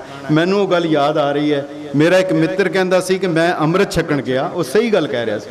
ਕਹਿੰਦਾ ਮੈਂ ਅੰਮ੍ਰਿਤ ਛਕਣ ਗਿਆ ਤੇ ਜਦੋਂ 5 ਪਿਆਰਿਆਂ ਨੇ ਰਹਿਤ ਦੱਸੀ ਤਾਂ ਉਹ ਕਹਿਣ ਲੱਗਾ ਜੀ ਇਸ ਤਰ੍ਹਾਂ ਨਹੀਂ, ਇਸ ਤਰ੍ਹਾਂ ਹੁੰਦਾ। ਤਾਂ ਉਹ ਕਹਿਣ ਲੱਗੇ ਤੂੰ ਗੱਲ ਆਰਾਮ ਨਾਲ ਸੁਣ ਜੋ ਅਸੀਂ ਤੈਨੂੰ ਕਹਿ ਰਹੇ ਹਾਂ। ਉਹ ਸਿੰਘ ਕਹਿਣ ਲੱਗਾ ਜੀ ਤੁਸੀਂ ਗੱਲ ਦੱਸੋਗੇ ਮੈਂ ਕਿੱਦਾਂ ਮੰਨ ਲਾਂਗਾ। ਉਹ ਕਹਿੰਦੇ ਭਾਈ ਤੈਨੂੰ ਗੱਲ ਕਹਿ ਰਹੇ ਹਾਂ ਅਸੀਂ 5 ਪਿਆਰੇ ਗੁਰੂ ਰੂਪ ਹੋ ਕੇ, ਤੂੰ ਗੱਲ ਸੁਣ ਜਿਹੜੀ ਤੈਨੂੰ ਕਹਿੰਦੇ ਆ। ਕਹਿੰਦਾ ਨਹੀਂ ਜੀ ਇਸ ਤਰ੍ਹਾਂ। ਉਹਨਾਂ ਨੇ ਫਿਰ ਜਦੋਂ ਦਬਕਾ ਮਾਰਿਆ, ਕਹਿੰਦੇ ਤੇਰਾ ਮਤਲਬ ਅਸੀਂ ਪਹਿਲੀ ਵਾਰ ਅੰਮ੍ਰਿਤ ਛਕਾ ਰਹੇ ਹਾਂ। ਤੇ ਉਹ ਕਹਿਣ ਲੱਗਾ ਤੁਹਾਡਾ ਮਤਲਬ ਮੈਂ ਪਹਿਲੀ ਵਾਰੀ ਛਕ ਰਿਹਾ। ਸੋ ਇਹ ਜਿਹੜੀ ਹੈ ਬਹੁਤ ਗੰਭੀਰ ਸਮੱਸਿਆ ਹੈ, ਇਹ ਬਹੁਤ ਗੰਭੀਰ ਸਮੱਸਿਆ ਹੈ।